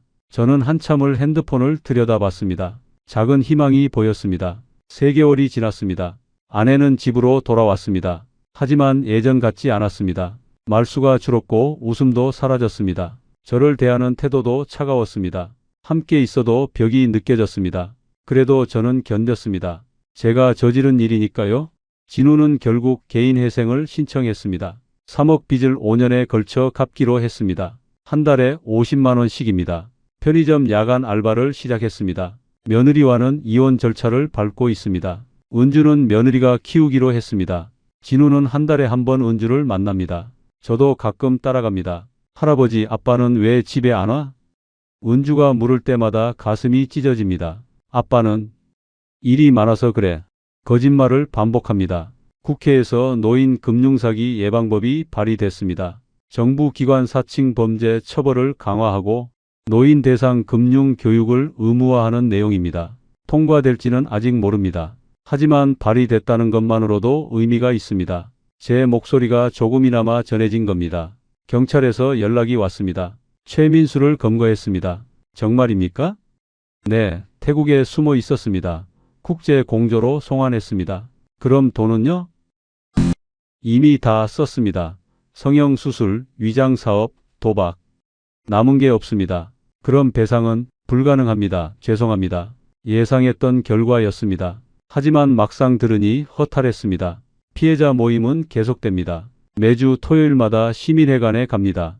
같은 고통을 겪은 사람들과 이야기를 나눕니다. 서로 위로하고 격려합니다. 우리가 포기하면 안 됩니다. 우리 이야기를 계속 세상에 알려야 합니다. 저는 이제 일자리를 알아보고 있습니다. 62세에 할 수 있는 일이 많지 않습니다. 아파트 경비, 주차관리, 청소, 육체노동뿐입니다. 35년 공직 생활이 무색합니다. 하지만 할 수밖에 없습니다. 연금 100만 원으로는 생활이 안 됩니다. 어제 아파트 경비 면접을 봤습니다. 나이가 좀 있으시네요. 괜찮습니다. 건강합니다. 한 달에 150만 원, 12시간 근무입니다. 하시겠습니까? 네, 하겠습니다. 다음 주부터 출근합니다. 새벽 6시부터 저녁 6시까지입니다. 주 6일 근무입니다. 힘들겠지만 견뎌야 합니다. 오늘 저는 손주 은주를 만나러 갔습니다. 며느리 친정집 앞에서 은주를 기다렸습니다. 할아버지, 은주가 뛰어나왔습니다. 우리 은주 보고 싶었어. 나도. 할아버지 선물 있어? 미안, 오늘은 없어. 예전에는 은주 만날 때마다 선물을 사갔습니다. 장난감, 과자, 옷. 하지만 이제는 여유가 없습니다. 괜찮아. 할아버지랑 노는 게 더 좋아. 은주가 웃었습니다. 저는 은주와 근처 공원을 산책했습니다. 할아버지, 우리 아빠 언제 와? 또 그 질문입니다. 곧 올 거야. 언제가 곧이야? 조금만 더 기다려봐. 할아버지도 나 버릴 거야? 뭐? 엄마가 그랬어. 아빠는 우리 버렸대. 은주 눈에 눈물이 고였습니다. 제 가슴이 무너졌습니다. 은주야, 아빠는 너 안 버렸어. 아빠는 너 사랑해. 그럼 왜 안 와? 아빠가 지금 힘들어서 그래. 조금만 기다려. 할아버지는 안 버리지? 당연하지. 할아버지는 절대 안 버려.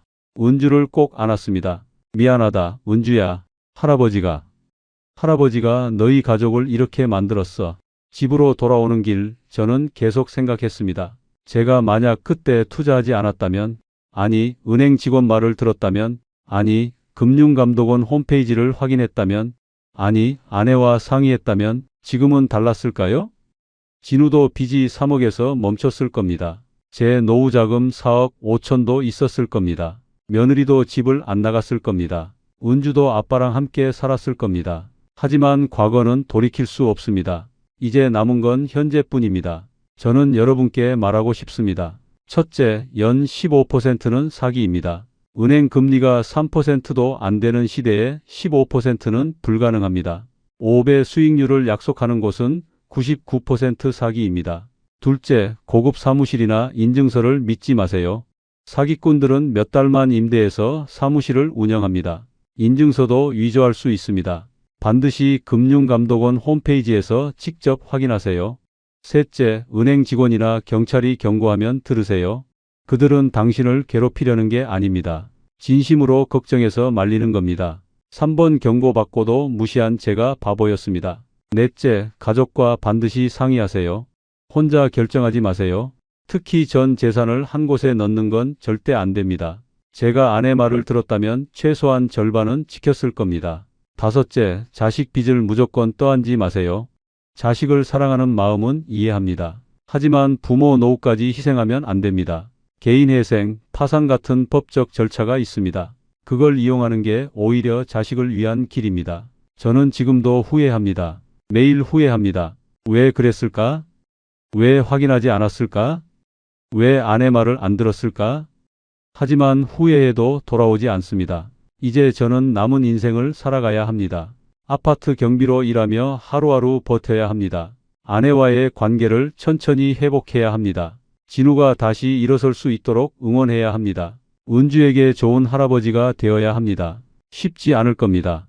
평생 걸릴지도 모릅니다. 하지만 포기하지 않을 겁니다. 그리고 계속 목소리를 낼 겁니다. 피해자 모임에 참석하고 언론 인터뷰에 응하고 제 이야기를 세상에 알릴 겁니다. 저 같은 피해자가 더 이상 나오지 않도록 여러분의 부모님, 이웃, 주변 어르신들께 알려주세요. 연 15%는 사기입니다. 고급 사무실도 믿지 마세요. 금융감독원 홈페이지에서 직접 확인하세요. 가족과 상의하세요. 절박해도 독단은 금물입니다. 우리의 이 사연이 마음에 남았다면 좋아요를 눌러주세요.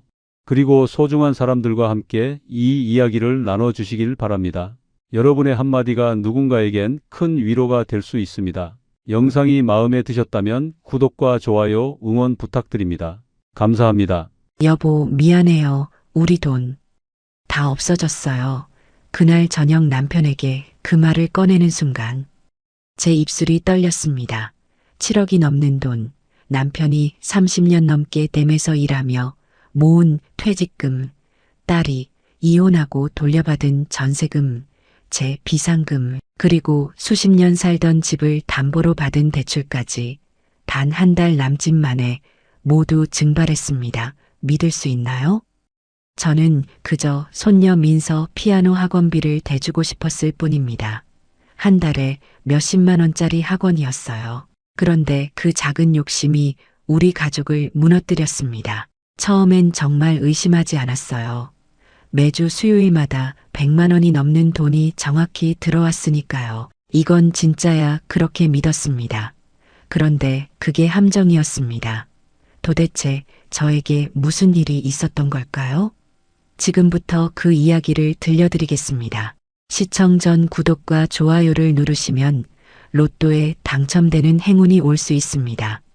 그리고 지금 어디에서 시청하고 계신지 댓글로 남겨주세요.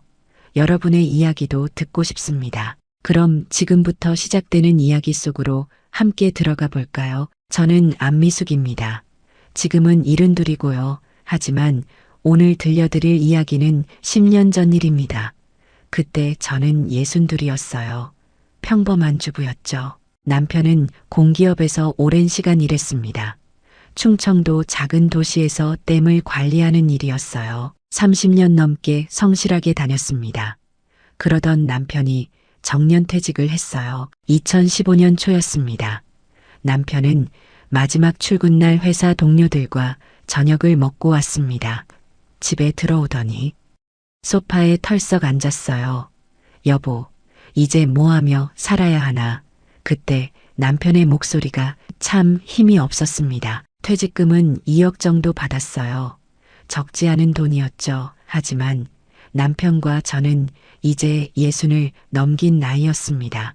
앞으로 몇십 년을 살아야 하는데 이 돈으로 충분할까요? 계산해보니 불안했습니다. 국민연금은 두 사람 합쳐서 한 달에 200만 원이 조금 넘게 나왔어요. 생활비로는 괜찮았지만 여유롭진 않았습니다. 저희에겐 딸이 하나 있습니다. 미연이라고 해요. 그런데 미연이가 1년쯤 전에 이혼을 했습니다. 성격 문제라고 하더라고요. 결혼한 지 몇 년 만이었죠. 처음 그 이야기를 들었을 때 가슴이 철렁했습니다. 하지만 저는 딸에게 이유를 캐묻지 않았어요. 다 큰 성인한테 이유를 따져서 뭐 하겠어요? 미연이가 내린 결정을 존중하기로 했습니다. 남편도 저와 같은 마음이었어요. 미연아, 괜찮아. 과거는 이제 묻지 말자. 앞으로 어떻게 살 건지, 잘 살 건지만 생각하면 돼. 제가 그렇게 말했습니다. 민서랑 행복하게 살기 위해 우리 같이 노력해보자. 아빠랑 엄마가 많이 도와줄게. 남편도 고개를 끄덕였어요. 그래, 우리가 있잖아. 미연이는 눈물을 글썽이며 고맙다고 했습니다. 미연이는 어린 딸아이를 데리고 저희 집 근처로 왔습니다. 전세집을 구해줘야 했어요. 2억 정도가 들어갔습니다. 남편 퇴직금이 나오기 전이었어서 저희가 그동안 모아둔 돈으로 마련해줬죠. 미연이는 작은 회사에 다니며 한 달에 100만 원대 후반 정도를 벌었습니다. 혼자서 아이 키우기엔 빠듯한 돈이었어요. 손녀 민서는 그의 초등학교에 입학했습니다. 이제 7살이었죠. 참 귀여운 아이였어요. 저는 민서를 보면 마음이 따뜻해졌습니다. 이혼한 딸이 혼자 키우는 손녀잖아요. 더 잘해주고 싶었어요. 그런데 어느 날 민서가 울먹이며 미연이에게 말했답니다. 엄마, 친구들은 다 학원 다니는데 나만 안 다녀. 미연이가 제게 전화로 그 이야기를 했을 때 제 가슴이 아팠습니다. 엄마, 민서가 피아노 학원 가고 싶대요. 근데 제가 지금 여유가 없어서요. 미연이의 목소리가 미안해하는 게 느껴졌어요. 저는 민서가 너무 예뻤습니다. 다른 애들은 다 학원도 다니고 친구들이랑 어울리는데 우리 민서만 못하게 할 순 없었어요. 그래서 제가 미연이에게 말했습니다. 괜찮아. 민서 학원비는 엄마가 대줄게. 미연이는 처음엔 사양했어요. 엄마, 괜찮아요. 제가 알아서 할게요. 하지만 저는 한 달에 몇십만 원이면 피아노 학원을 보낼 수 있다는 걸 알았습니다. 그 정도는 제가 해줄 수 있다고 생각했어요. 아니야, 민서 학원비랑 필요한 거 있으면 할머니한테 말해. 우리 민서 행복하게 살아야지. 저는 진심으로 그렇게 생각했습니다. 문제는 남편이었습니다. 남편은 퇴직하고 나서 집에만 있었어요. 아침에 일어나면 TV를 켰고요. 점심 먹고 낮잠 자고 저녁 먹고 또 TV를 봤습니다. 할 일이 없었거든요. 친구들 만나러 가는 것도 한 달에 한두 번이었어요. 저는 남편과 하루 종일 집에 있는 게 답답했습니다. 수십 년을 함께 살았지만 이상하게 요즘은 숨이 막혔어요. 남편도 마찬가지였을 겁니다. 나 좀 나갔다 올게. 남편이 그렇게 말하고 집을 나서는 날이 많아졌어요. 어디를 가는지는 묻지 않았습니다. 그냥 바람 쐬러 나가는 거겠죠. 그러던 어느 날이었습니다. 저는 복지관에서 봉사활동을 시작했어요. 주 2회 독거노인분들께 도시락을 배달하는 일이었습니다. 집에만 있으면 답답해서 견딜 수 없었거든요. 뭔가 해야 할 것 같았어요. 그곳에서 한 분을 만났습니다. 변정미 씨라는 분이었어요. 저랑 비슷한 나이였는데 참 밝고 활기차 보였습니다. 옷차림도 깔끔했고 가방도 좋은 걸 들고 다녔어요. 얼굴엔 화장도 연하게 했고요. 언니, 처음 오셨어요? 정미 씨가 먼저 말을 걸어왔습니다. 네, 오늘 처음이에요. 저는 어색하게 대답했어요. 저는 여기 1년 넘게 다니고 있어요. 언니는요? 저는 안미숙이에요. 반갑습니다. 우리는 그렇게 인사를 나눴습니다. 봉사활동이 끝나고 쉬는 시간이었습니다. 정미 씨가 제 옆에 앉았어요. 언니, 남편분은 뭐 하세요? 퇴직했어요. 몇 달 전에요. 아이고, 그럼 요즘 힘드시겠네요. 남편 퇴직하면 부인이 제일 힘들잖아요. 하루 종일 집에 계시면 답답하시죠? 그 말에 저는 뜨끔했습니다. 맞았으니까요. 정미 씨는 제 마음을 알아챈 것 같았어요. 우리 남편도 몇 년 전에 퇴직했는데 처음엔 정말 답답했어요. 그런데 요즘은 괜찮아요. 제가 제 일하면서 사니까요. 무슨 일 하세요? 저는 궁금해서 물었습니다. 정미 씨가 잠깐 주위를 둘러보더니 작은 목소리로 말했습니다. 요즘 괜찮은 거 하나 하고 있어요. 한 달에 몇백만 원 정도 받거든요. 저는 깜짝 놀랐습니다. 한 달에 몇백만 원이요? 어려운 거 아니에요. 저도 처음엔 몰랐는데 지금은 매주 돈 들어오는 재미로 살아요. 정미 씨의 얼굴이 환했습니다. 저는 그 말이 계속 머릿속에 맴돌았어요. 집으로 돌아오는 길에 생각했습니다. 한 달에 몇백만 원을 번다고 했습니다. 그 정도면 민서 학원비는 물론이고 미연이한테도 조금씩 보탤 수 있겠죠. 남편 눈치도 안 보고 쓸 수 있는 제 돈이 생긴다면 얼마나 좋을까요? 집에 들어서니 남편은 소파에 누워 낮잠을 자고 있었습니다. TV는 켜져 있었어요. 저는 조용히 부엌으로 가서 저녁 준비를 시작했습니다. 감자를 깎으며 생각했습니다. 나도 돈을 벌 수 있을까? 그날 저녁 식사 때 남편이 말했습니다. 여보, 통장 정리 좀 해야겠어. 미연이 준 전세금이랑 어머니 남겨주신 돈, 우리 퇴직금 다 합치면 몇 억이 넘는데 이걸 그냥 통장에 넣어두면 이자가 너무 적어. 뭐 좋은 방법 없을까? 제가 조심스럽게 말했습니다. 은행 적금은 어때요? 요즘 이자가 너무 낮아. 1년에 고작 몇 퍼센트도 안 되잖아. 몇 억을 넣어도 1년에 몇백만 원밖에 안 되고. 그럼 어떡해요? 모르겠어. 주식은 위험하고. 부동산은 지금 시기가 아니고 그냥 조금씩 쓰면서 살아야지 뭐 하지만 남편의 얼굴엔 불안이 가득했습니다. 저도 불안했어요. 그날 밤 잠자리에 누웠는데 잠이 오지 않았습니다. 천장을 보며 생각했습니다. 정미 씨가 한 달에 몇백만 원을 번다고 했습니다. 1년이면 몇천만 원입니다. 은행 이자보다 훨씬 많습니다. 혹시 우리도 할 수 있을까? 눈을 감았지만 잠은 오지 않았습니다. 다음 주 화요일 저는 다시 복지관에 갔습니다. 정미 씨가 반갑게 인사했어요. 언니 왔어요? 오늘 기분 좋아 보이네요. 봉사활동이 끝나고 정미 씨가 제게 커피를 산다고 했습니다. 근처 카페에 앉아 커피를 마시는데 정미 씨가 물었습니다. 언니, 지난번에 얘기했던 거 혹시 관심 있으세요? 저는 잠시 망설였습니다. 사실 그 이야기가 계속 궁금했거든요. 근데 저 그런 거 잘 몰라서요. 어렵지 않아요. 저도 처음엔 겁났는데 해보니까 정말 좋더라고요. 정미 씨가 가방에서 작은 책자를 꺼냈습니다. 표지에는 평생연금 플랜이라고 적혀 있었어요. 화려한 금색 글씨가 눈에 들어왔습니다. 이게 뭐예요? 일종의 투자 상품이에요. 돈을 넣으면 매주 수익금을 줘요. 연금처럼요. 정미 씨는 자신이 2억 정도를 넣었는데 한 달에 몇백만 원씩 받는다고 했습니다. 제 눈이 커졌습니다. 정말요? 네, 1년이면 몇천만 원이에요. 은행 이자가 몇 퍼센트라고 해봤자 2억 넣으면 몇백만 원밖에 안 되잖아요. 근데 여기는 거의 10배예요. 그게 가능해요? 저는 의심스러웠습니다. 가능해요. 저 이미 반년 넘게 받고 있어요. 정미 씨가 핸드폰을 꺼내 보여줬습니다. 문자 내역이 쭉 나왔어요.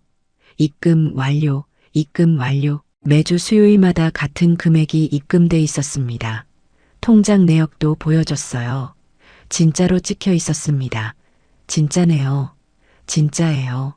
제가 거짓말할 이유가 없잖아요. 언니 사실 제 친구도 하고 있어요.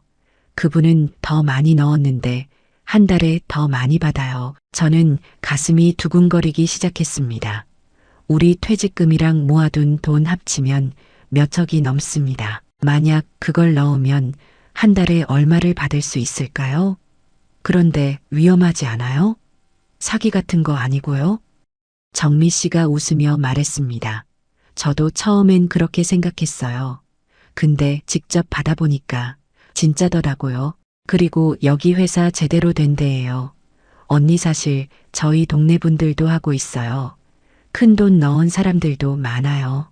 다들 만족해하고요. 정미 씨가 책자를 펼쳤습니다. 안에는 회사 소개가 나와 있었어요. 금융위원회 등록 업체, 전국 여러 지점 운영, 고객 많이 돌파, 사진도 있었습니다. 깔끔한 사무실, 직원들이 일하는 모습, 고객 상담하는 장면, 장관 표창이라고 적힌 상패 사진도 보였습니다. 다 그럴듯해 보였어요. 어떻게 시작하는 거예요? 간단해요. 제가 소개해 드릴게요. 다음 주에 설명회가 있는데 같이 가실래요? 저는 망설였습니다. 남편한테 말해야 하나? 그런데 말하면 반대할 게 뻔했습니다. 돈 관련된 건 다 남편이 결정했으니까요. 제가 혼자 결정해도 될까요? 당연하죠. 돈 벌게 해주는 건데 뭐가 문제예요? 남편분 몰래 하는 사람도 많아요. 나중에 수익 나면 그때 말하면 되죠. 그리고 언니 솔직히 말씀드리면 남자들은 이런 거 반대만 하잖아요. 안전한 건지 뭔지 따지기만 하고. 근데 우리는 실제로 돈 받고 있다고요. 반년 넘게 한 번도 안 밀리고 정확하게 들어와요. 그 말이 제 마음을 움직였습니다. 남편 몰래 제 돈을 벌 수 있다는 생각. 좋아요. 한번 가볼게요. 전미 씨가 환하게 웃었습니다. 잘 결정하셨어요. 언니 후회 안 하실 거예요. 저도 처음엔 무서웠는데 지금은 매주 입금되는 거 확인하는 게 제일 행복해요. 통장 보는 맛에 살아요. 집으로 돌아오는 길에 가슴이 두근거렸습니다. 기대 반 불안 반이었어요. 현관문을 열고 들어서니 남편이 소파에 앉아 있었습니다. 어디 갔다 와? 복지관 다녀왔어요. 친구 만났고요. 그래, 남편은 더 이상 묻지 않았습니다. 관심이 없었어요. 저녁을 준비하며 저는 생각했습니다. 만약 몇 척을 넣으면 한 달에 몇백만 원을 받을 수 있을까요? 1년이면 몇천만 원입니다. 은행 이자의 거의 10배입니다. 일주일 후 수요일 정미 씨와 함께 설명회에 갔습니다. 서울 강남에 있는 건물이었어요. 엘리베이터를 타고 올라가는데 떨렸습니다. 문을 열고 들어서니 깔끔한 사무실이 나왔습니다. 30명 정도의 사람들이 이미 앉아 있었어요. 대부분 저와 비슷한 나이의 중장년층이었지만 젊은 사람들도 몇 명 보였습니다. 자리에 앉으니 한 남자가 앞으로 나왔습니다. 40대 초반쯤 되어 보이는 정장 차림의 남자였어요. 안녕하세요. 저는 미래의 세플렌 고재훈 이사입니다. 오늘 귀한 시간 내주셔서 감사합니다. 그의 목소리는 부드러웠습니다. 말투도 정중했고요. 얼굴도 신뢰감이 갔습니다. 빔 프로젝터가 켜지고 화면에 자료가 나왔어요. 여러분, 요즘 같은 시대 연금만으로 살기 힘들죠. 은행 이자는 너무 낮고 주식은 위험하고 제 아버지도 몇 년 전에 퇴직하셨는데 연금만으로는 생활이 빠듯하다고 하시더라고요. 그래서 제가 이 일을 하게 됐습니다. 어르신들이 편안한 노후를 보내실 수 있도록 돕고 싶었거든요. 그의 말투가 진정성 있어 보였습니다.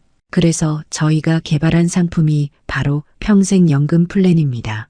화면에는 수익 구조가 나왔어요. 투자 금액별로 받는 수익이 표로 정리되어 있었습니다. 몇 천만 원 투자 시 월 얼마, 1억 원 투자 시 월 얼마, 2억 원 투자 시 월 몇백만 원, 몇억 원 투자 시 월 몇백만 원. 제 눈이 커졌습니다. 만약 몇 억을 넣으면 한 달에 엄청난 돈을 받을 수 있었습니다. 1년이면 어마어마한 금액이었어요. 그리고 이건 평생 받으실 수 있습니다. 돌아가시면 가족에게도 상속됩니다. 연금과 똑같은 거죠. 게다가 원금도 언제든 돌려받을 수 있습니다. 고 이사가 웃으며 말했습니다. 한 할머니가 손을 들었습니다. 근데 이게 안전한 거예요? 요즘 사기가 많다던데요. 당연히 그렇게 생각하실 수 있죠. 저도 어머니가 계시니까 그런 걱정 너무 잘 압니다. 그래서 저희는 투명하게 운영합니다. 고 이사가 다른 자료를 보여줬습니다. 저희는 금융위원회 정식 등록된 업체입니다. 여기 등록증 보이시죠? 전국에 여러 지점이 있고요. 이미 많은 고객님들이 이용하고 계십니다. 화면에 각 지점 사진들이 나왔습니다. 서울, 부산, 대구, 대전 다 실제 사무실처럼 보였어요. 그리고 저희는 작년에 장관 표창도 받았습니다. 화면에 표창장이 나왔습니다. 진짜 같아 보였어요. 다음 화면에는 고객 후기들이 나왔습니다. 1년째 잘 받고 있습니다. 남편 몰래 용돈 벌어서 너무 좋아요. 걱정 없어졌어요. 자식들한테 손 벌리지 않아도 돼요. 실제 고객 사진도 함께 있었습니다. 얼굴은 모자이크 처리되어 있었지만 진짜 같았어요. 혹시 중간에 돈이 필요하면 어떡하죠? 한 남자분이 물었습니다. 언제든지 환불 가능합니다. 원금 전액 보장되고요. 일주일 전까지 통보해 주시면 바로 돌려드립니다. 전혀 걱정하실 필요 없어요. 그 말에 사람들이 고개를 끄덕였습니다. 저도 안심이 됐어요. 설명회가 끝나고 정미 씨가 물었습니다. 언니 어때요? 괜찮죠? 저는 고개를 끄덕였습니다. 생각보다 훨씬 괜찮아 보였어요. 제대로 된 회사 같았고, 정부에서 인정받은 곳이었고, 사람들도 많이 하고 있었습니다. 고 이사가 저희에게 다가왔습니다. 두 분 궁금하신 거 있으세요? 정미 씨가 말했습니다. 저희 언니가 관심 있으신데요. 고 이사가 저를 보며 미소를 지었어요. 어느 정도 규모로 생각하고 계세요? 저는 조심스럽게 물었습니다. 제가 지금 여유 자금이 몇 억 정도 있는데요. 오, 아주 좋으십니다. 그 정도면 한 달에 엄청난 금액 받으실 수 있어요. 은행 이자하고는 비교가 안 되죠. 제 가슴이 뛰기 시작했습니다. 한 달에 엄청난 돈, 남편. 연금 합치면 매달 여유롭게 살 수 있었습니다. 의료비 걱정도 없고 여행도 갈 수 있고. 그런데 한 가지 더 궁금한데요. 이게 왜 이렇게 수익률이 좋은 거예요? 좋은 질문이십니다. 고 이사가 미소를 지었습니다. 저희는 해외 부동산과 상품 유통 사업을 하고 있습니다. 특히 동남아 개발이 수익률이 아주 높거든요. 그쪽 시장이 지금 폭발적으로 성장하고 있어요. 그 수익의 일부를 투자자분들께 나눠드리는 구조예요. 그 설명이 논리적으로 들렸습니다. 저는 정미 씨를 봤습니다. 정미 씨가 고개를 끄덕이며 웃었어요. 언니 해봐요. 저 진짜 반년 넘게 받고 있어요. 거짓말 아니에요. 고 이사가 명함을 건넸습니다. 천천히 생각해 보시고 연락 주세요. 급하게 결정하실 필요 없어요. 다만 한 가지만 말씀드리면 이번 달 모집이 곧 마감돼요. 인원 제한이 있거든요. 그 말에 제 마음이 급해졌습니다. 그날 저녁 집으로 돌아왔습니다. 남편은 저를 보자 현관으로 달려왔어요. 어디 갔다 왔어? 복지관 갔다가 친구랑 차 한잔 했어요. 그래. 남편은 더 이상 묻지 않았습니다. 저녁을 준비하며 저는 생각했습니다. 만약 몇 억을 넣으면 한 달에 엄청난 돈을 받을 수 있습니다. 1년이면 정말 큰 금액이에요. 은행 이자의 거의 10배입니다. 사흘 뒤 정미 씨와 함께 다시 사무실에 갔습니다. 고 이사가 반갑게 맞아줬어요. 어서 오세요. 결정하셨다고 들었어요. 네, 몇 억으로 시작하려고요. 대단하십니다. 현명한 선택이세요. 계약서 작성하시면 돼요. 계약서에는 투자 금액, 수익률, 지급 방식이 명시되어 있었습니다. 회사 직인도 찍혀 있었어요. 겉으로 보기엔 완벽해 보였습니다. 하나 확인하고 싶은데요. 중간에 환불 가능하다고 하셨잖아요. 당연하죠. 언제든지 말씀하시면 일주일 내로 돌려드립니다. 원금 전액 보장이고요. 여기 계약서에도 명시되어 있죠. 저는 그 부분을 유심히 읽었습니다. 투자자는 언제든 서면으로 환불 요청 가능하며 회사는 일주일 이내 원금을 반환한다. 명확하게 적혀 있었어요. 그럼 믿어도 되겠죠? 물론이죠. 저희를 믿으셔도 됩니다. 이미 많은 분들이 이용하고 계세요. 저는 떨리는 손으로 계약서에 사인했습니다. 안미숙. 제 이름을 쓰는 순간 가슴이 두근거렸어요. 그리고 통장에서 몇 억을 이체했습니다.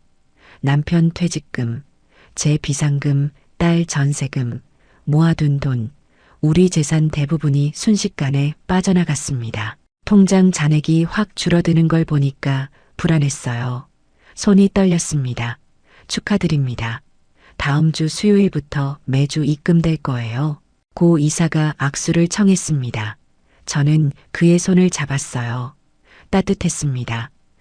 믿음직스러웠어요. 정말 잘한 선택이세요. 앞으로 편안한 노후 보내실 겁니다. 집으로 돌아오는 길에 계속 불안했습니다. 잘한 걸까? 정미 씨가 말했어요. 언니 걱정 마세요. 일주일만 기다려보세요. 진짜 들어올 거예요. 일주일이 지났습니다.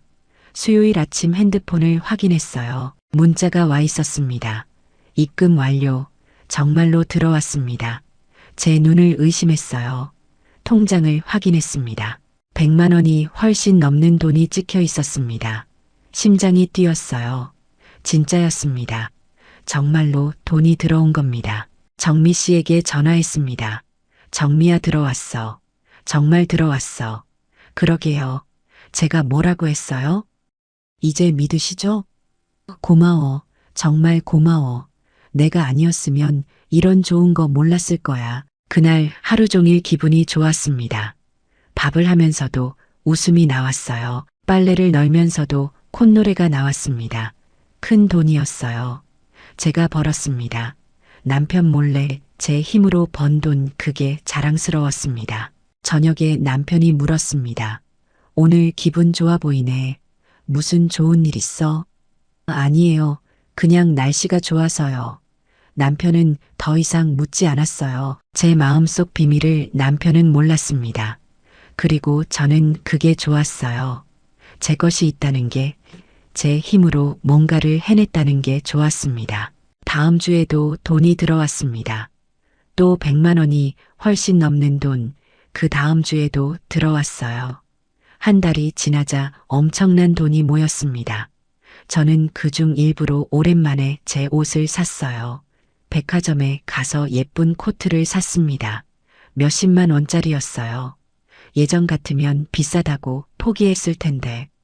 이젠 제 돈이 있으니까 샀습니다. 거울을 보니 제가 달라 보였어요.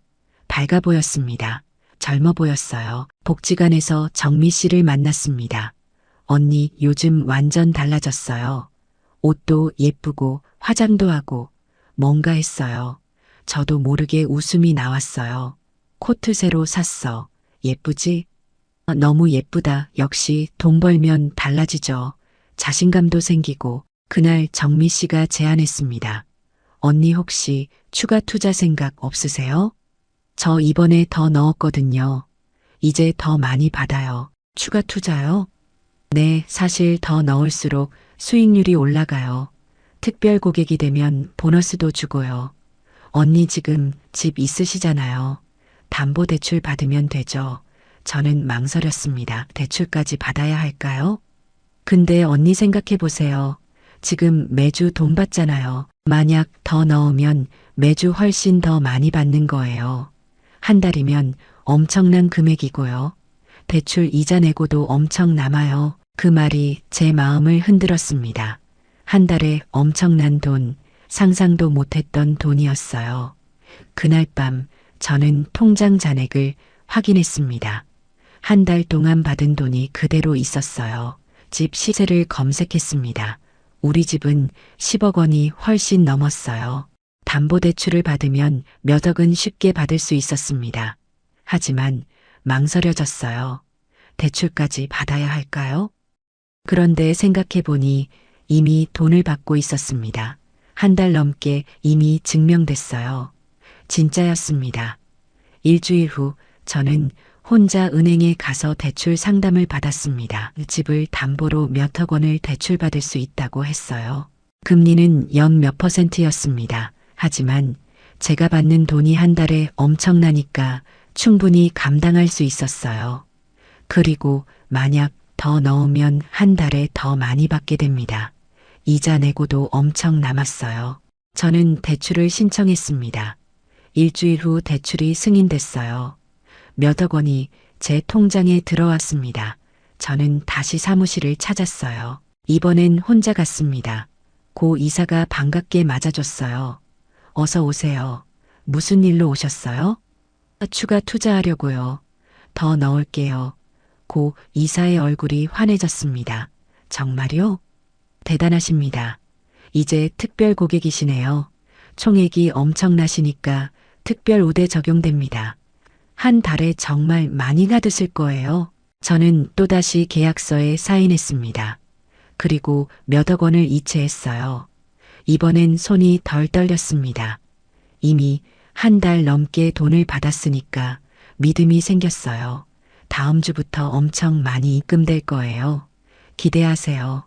사무실을 나서며 저는 뿌듯했습니다. 이제 한 달에 정말 엄청난 돈이었어요.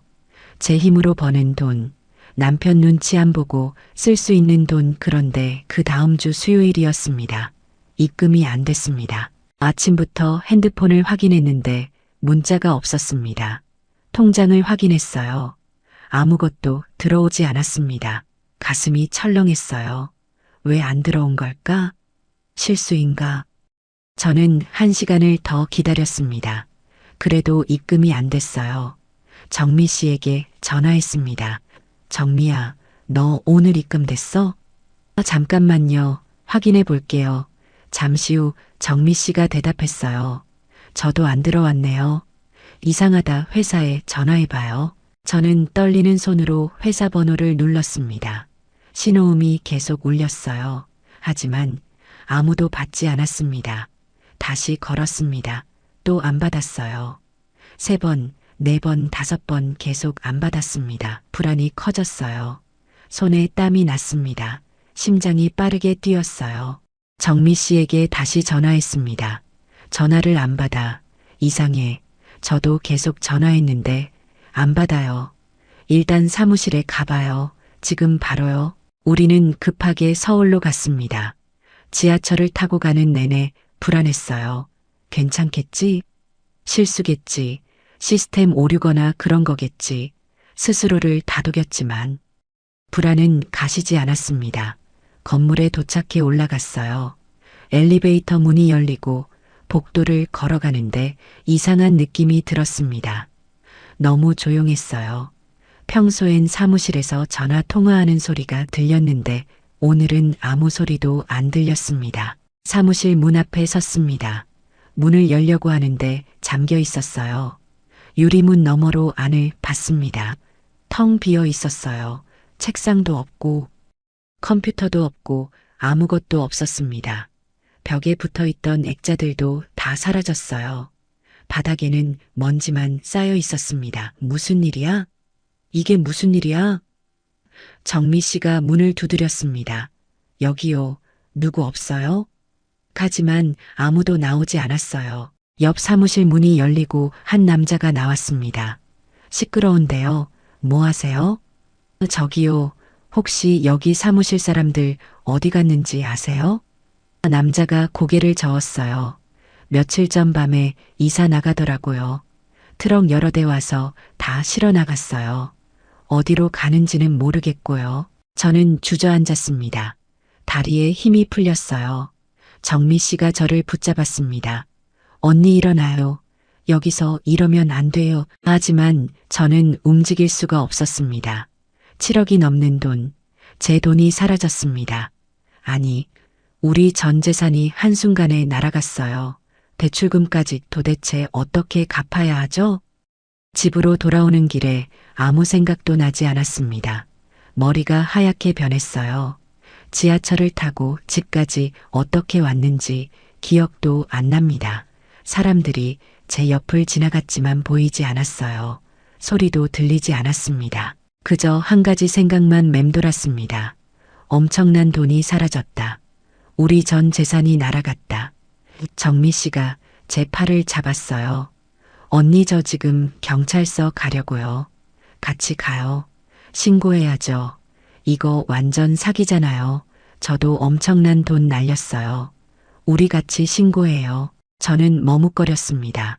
경찰서에 가면 남편이 알게 될까요? 근데 신고 안 하면 돈 못 찾아요. 이런 거 빨리 신고해야 범인 잡아요. 알았어.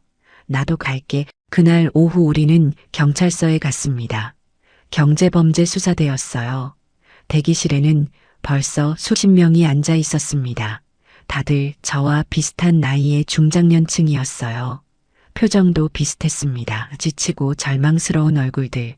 한 할머니가 울고 계셨어요. 제 전 재산이었어요. 다 날렸어요. 집도 담보로 잡혔어요. 이제 어떡해요? 그 목소리에 제 가슴도 아팠습니다. 저보다 더 큰 피해를 본 분들이 많았어요. 형사가 저희를 불렀습니다. 조사실로 들어갔어요. 형사가 저희 이야기를 들었습니다. 언제부터 투자하셨습니까? 1달 반 전부터요. 얼마나 넣으셨습니까? 처음에 몇 억, 그리고 추가로 몇 억입니다. 형사의 펜이 멈췄어요. 총 얼마죠? 7억이 넘습니다. 추가 투자한 돈은 어디서 나온 겁니까? 저는 떨리는 목소리로 대답했습니다. 집을 담보로 대출받았습니다. 형사가 고개를 끄덕이며 기록했어요. 이 회사 피해자가 아주 많습니다. 이미 몇백 명 넘게 신고했어요. 제 가슴이 철렁했습니다. 몇백 명이요? 그리고 계속 늘고 있습니다. 총 피해 금액이 엄청납니다. 1,000억 원이 넘을 것 같아요. 전형적인 폰지 사기예요. 형사가 설명했습니다. 이들은 처음에 소액으로 수익을 지급해서 신뢰를 쌓습니다. 그 다음에 투자금을 늘리게 유도하고 심지어 대출까지 권유하죠. 어느 정도 모이면 잠적하는 겁니다. 평생연금 플랜이라는 이름도 거짓이고 금융위원회 등록도 가짜였습니다. 표창장도 조작된 거고요. 해외 사업도 전부 거짓입니다. 저는 그제야 깨달았습니다. 제가 완전히 속았다는 걸, 처음부터 끝까지 계획된 사기였다는 걸, 처음에 받은 돈도 제 돈이었습니다. 제가 넣은 돈으로 제게 준 거였어요. 돈 찾을 수 있나요? 형사가 난감한 표정을 지었습니다. 솔직히 말씀드리면 아주 어렵습니다. 이미 돈을 해외로 빼돌렸을 가능성이 큽니다. 여러 계좌로 분산했고요. 범인을 잡아도 돈은 못 찾는 경우가 대부분입니다. 그 말을 듣는 순간 눈앞이 캄캄했습니다. 7억이 넘는 돈이 영영 사라진 겁니다. 나머지는 돌아오지 않는 거예요. 대출금은 어떻게 갚아야 하죠? 그건 개인이 해결하셔야 합니다. 담보대출이니까 못 갚으면 집이 경매로 넘어갈 겁니다. 제 머릿속이 하얗게 변했습니다. 집까지 잃는다고요? 그래도 신고는 하셔야 합니다. 나중에 범인 잡으면 조금이라도 피해 보상받을 가능성이 있으니까요. 저는 떨리는 손으로 진술서에 사인했습니다. 경찰서를 나와 벤치에 앉았습니다. 정미 씨도 울고 있었어요. 언니 미안해요. 제가 소개해서 이렇게 됐어요. 아니야. 내 잘못이 아니야. 너도 당한 거잖아. 너도 돈 잃었잖아. 그래도 미안해요. 저 때문에 언니가 큰 돈을 잃었잖아요. 제가 먼저 말하지 않았으면 언니는 안 당했을 텐데. 우리는 한참을 울었습니다. 지나가는 사람들이 쳐다봤지만 신경 쓰지 않았어요. 위로할 사람도 없었고 기댈 곳도 없었습니다. 집으로 돌아오는 길에 생각했습니다. 어떻게 하지? 남편한테 어떻게 말하지? 말해야 할까? 숨길 수 있을까? 하지만 숨길 수 없을 것 같았어요. 대출금 이자를 내야 하는데 돈이 없었습니다. 한 달에 100만 원이 훨씬 넘는 돈, 몇 개월만 밀려도 은행에서 독촉이 올 거예요. 그럼 남편이 알게 됩니다. 현관문을 열었습니다. 남편은 소파에 앉아 있었어요. TV를 보고 있었습니다. 제가 들어서는 소리에 고개를 돌렸어요. 왜 이렇게 늦었어? 친구 만나고 왔어요. 얼굴이 왜 그래? 울었어? 아니에요. 그냥 피곤해서요. 남편은 일어나 제게 다가왔습니다. 무슨 일 있어? 말해봐. 제 눈에서 눈물이 흘렀어요. 더 이상 참을 수 없었습니다. 여보, 미안해요. 남편은 제 어깨를 잡았습니다. 무슨 일이야? 도대체 무슨 일이 있었어? 저는 주저앉았어요. 소파에 앉아 얼굴을 감쌌습니다. 말해야 했습니다. 이제 더 이상 숨길 수 없었어요. 여보, 저 투자를 했어요. 투자? 네, 평생 연금처럼 받을 수 있다고 해서요. 한 달에 엄청난 돈을 받을 수 있다고요. 그래서 우리 돈을 넣었어요. 남편의 얼굴이 굳어졌습니다. 얼마나 넣었는데? 저는 대답할 수 없었습니다. 목소리가 나오지 않았어요. 얼마나냐고. 남편의 목소리가 커졌습니다. 몇 억이요, 뭐. 남편이 벌떡 일어났어요. 몇 억을 어디다 넣었어? 그게 다가 아니에요. 저는 울먹이며 말했습니다. 추가로 몇 억을 더 넣었어요. 남편의 얼굴이 하얗게 변했어요. 그 돈은 어디서 났어? 집을 담보로 대출받았어요. 당신이 미쳤어. 우리 전 재산을 집까지 담보로 잡았어. 죄송해요. 정말 죄송해요. 그런데 그게 다 사기였어요. 회사가 사라졌어요. 돈을 못 찾을 것 같아요. 남편은 주저앉았습니다. 소파에 털썩 앉았어요. 고개를 감쌌습니다. 한참 동안 아무 말이 없었어요. 저도 말할 수 없었습니다. 그저 울기만 했어요. 얼마나 시간이 지났을까요? 남편은 천천히 고개를 들었습니다. 그 눈빛을 저는 평생 잊을 수 없을 거예요. 화가 아니었습니다. 분노도 아니었어요. 그것보다 더 무서운 것이었습니다. 체념이었어요. 모든 것을 포기한 사람의 눈빛이었습니다. 남편은 조용히 말했습니다. 당신 혼자 결정했어. 왜 나한테 말 안 했어? 말씀드리면 반대하실 것 같아서요. 그래서 혼자 우리 전 재산을 날렸어. 30년 넘게 모은 퇴직금, 어머니가 남기신 돈, 미연이가 준 전세금, 당신 비상금 다 날렸어. 죄송해요. 정말 죄송해요. 남편은 한숨을 길게 쉬었습니다. 대출금은 어떻게 갚을 거야? 저는 대답할 수 없었어요. 방법이 없었습니다. 남편은 일어섰습니다. 방으로 들어가 문을 닫았어요. 저는 거실에 혼자 남았습니다. 밤새 잠을 잘 수 없었어요. 소파에 앉아 울기만 했습니다. 다음 날 아침 남편은 방에서 나왔습니다. 밤새 한숨도 못 잔 얼굴이었어요. 눈이 충혈되어 있었습니다. 말없이 현관으로 갔어요. 어디 가세요? 은행 가봐야지. 대출 상황 확인하고. 저도 같이 갈게요. 혼자 갈 거요. 남편은 문을 나갔습니다. 저는 텅 빈 집에 혼자 남았어요. 2시간쯤 지나 남편이 돌아왔습니다. 얼굴이 더 굳어 있었어요. 어떻게 됐어요? 남편은 서류를 식탁에 던졌습니다. 경매 통지서였어요. 대출금을 몇 개월 안에 갚지 못하면 집이 경매로 넘어간대. 제 손이 떨렸습니다. 서류를 집어들었어요.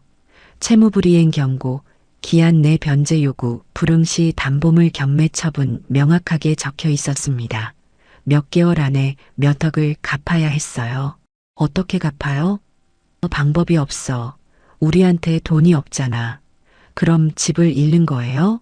남편은 고개를 끄덕였습니다. 수십 년을 산 집을 당신 때문에. 저는 아무 말도 할 수 없었어요. 그날부터 남편은 저와 말을 하지 않았습니다. 밥을 차려줘도 그냥 먹기만 했어요. 같은 집에 살지만 남처럼 지냈습니다. 일주일이 지났습니다. 2주가 지났어요. 저는 견딜 수 없었습니다. 미연이에게 전화했어요. 미연아, 엄마한테 할 말이 있어. 집에 좀 와줄래? 무슨 일이에요? 목소리가 이상한데 와서 얘기할게. 그날 저녁 미연이가 왔습니다. 민서도 함께 왔어요. 엄마, 무슨 일이에요? 저는 미연이 앞에 앉았습니다. 남편도 거실에 나와 있었어요. 미연아, 엄마가 잘못했어. 뭐가요? 엄마가 투자를 했다가 사기를 당했어. 미연이의 얼굴이 굳었습니다. 사기요? 얼마나요? 엄청난 돈이야. 내 전세금도 다 날렸어. 미연이의 얼굴이 창백해졌어요. 엄마, 그게 무슨 말이에요? 제 전세금 2억이요? 미안해. 정말 미안해. 민서 학원비 대주려고 한 건데. 미연이는 울먹였습니다. 엄마, 그냥 말했으면 됐잖아요. 왜 혼자 그런 결정을 하셨어요? 민서 학원비 때문에요? 그거 한 달에 몇십만 원인데요. 그것 때문에 2억을 날렸어요? 미안해. 엄마가 욕심을 부렸어. 미연이는 의자에 주저앉았습니다. 이제 어떡해요? 저 전세 나가야 하는데 그것만이 아니야. 남편이 말했습니다. 집도 담보로 잡혔어. 경매 들어가. 미연이는 충격을 받은 표정이었어요. 집까지요? 응. 우리 다 집 나가야 해. 그날 밤 미연이는 오래 울었습니다. 저도 울었고 남편은 말이 없었어요. 민서만 상황을 모른 채 할머니 품에 안겨 잠들었습니다. 2달이 지났습니다. 은행에서 최종 통보가 왔어요. 더 이상 시간이 없다는 겁니다. 남편은 그 통지서를 보고 말했습니다. 월세 알아봐야 할 것 같아. 월세요? 대출금을 못 갚으면 집이 경매로 넘어가. 그 전에 나가야 해. 그럼 우리 어디로 가요? 월세 구할 거야. 보증금 적고. 월세 적은 데라도. 남편의 목소리가 담담했습니다. 화도 없고 슬픔도 없었어요. 그저 체념만 있었습니다. 그게 더 무서웠어요. 한 달 후 우리는 짐을 쌌습니다. 수십 년치 짐이었어요. 가족 사진, 남편과 여행 갔던 기념품, 명절 때 쓰던 그릇들, 하나하나가 추억이었습니다. 하지만 대부분 버려야 했어요. 월세 집은 작았습니다. 다 가져갈 수 없었어요. 이사 가는 날 아침이었습니다. 미연이가 민서를 데리고 왔어요. 엄마, 아빠, 미연이의 얼굴이 심각했습니다. 저도 전세 정리했어요. 저희도 같이 살게요, 뭐. 제 전세집도 몇 개월 후면 나가야 해요. 혼자 다시 전세 구할 돈이 없어요. 우리 같이 살아요. 좁은데 괜찮겠니? 남편이 물었습니다. 괜찮아요. 우리 가족이 함께 있는 게 중요하죠. 저는 미연이를 꼭 안았습니다. 미안해. 정말 미안해. 이제 됐어요. 엄마 과거는 그만 생각해요. 앞으로만 봐요. 새로운 집은 경기도 외곽의 낡은 빌라였습니다.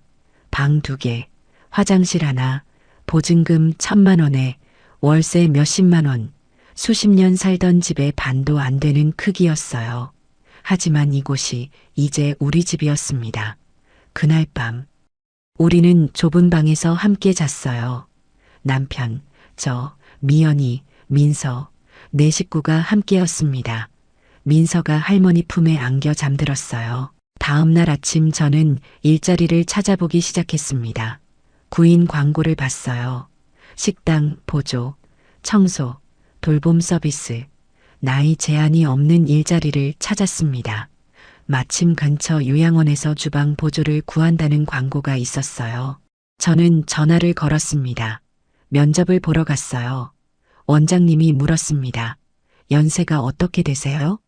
62입니다. 일 힘든데 괜찮으시겠어요? 괜찮습니다.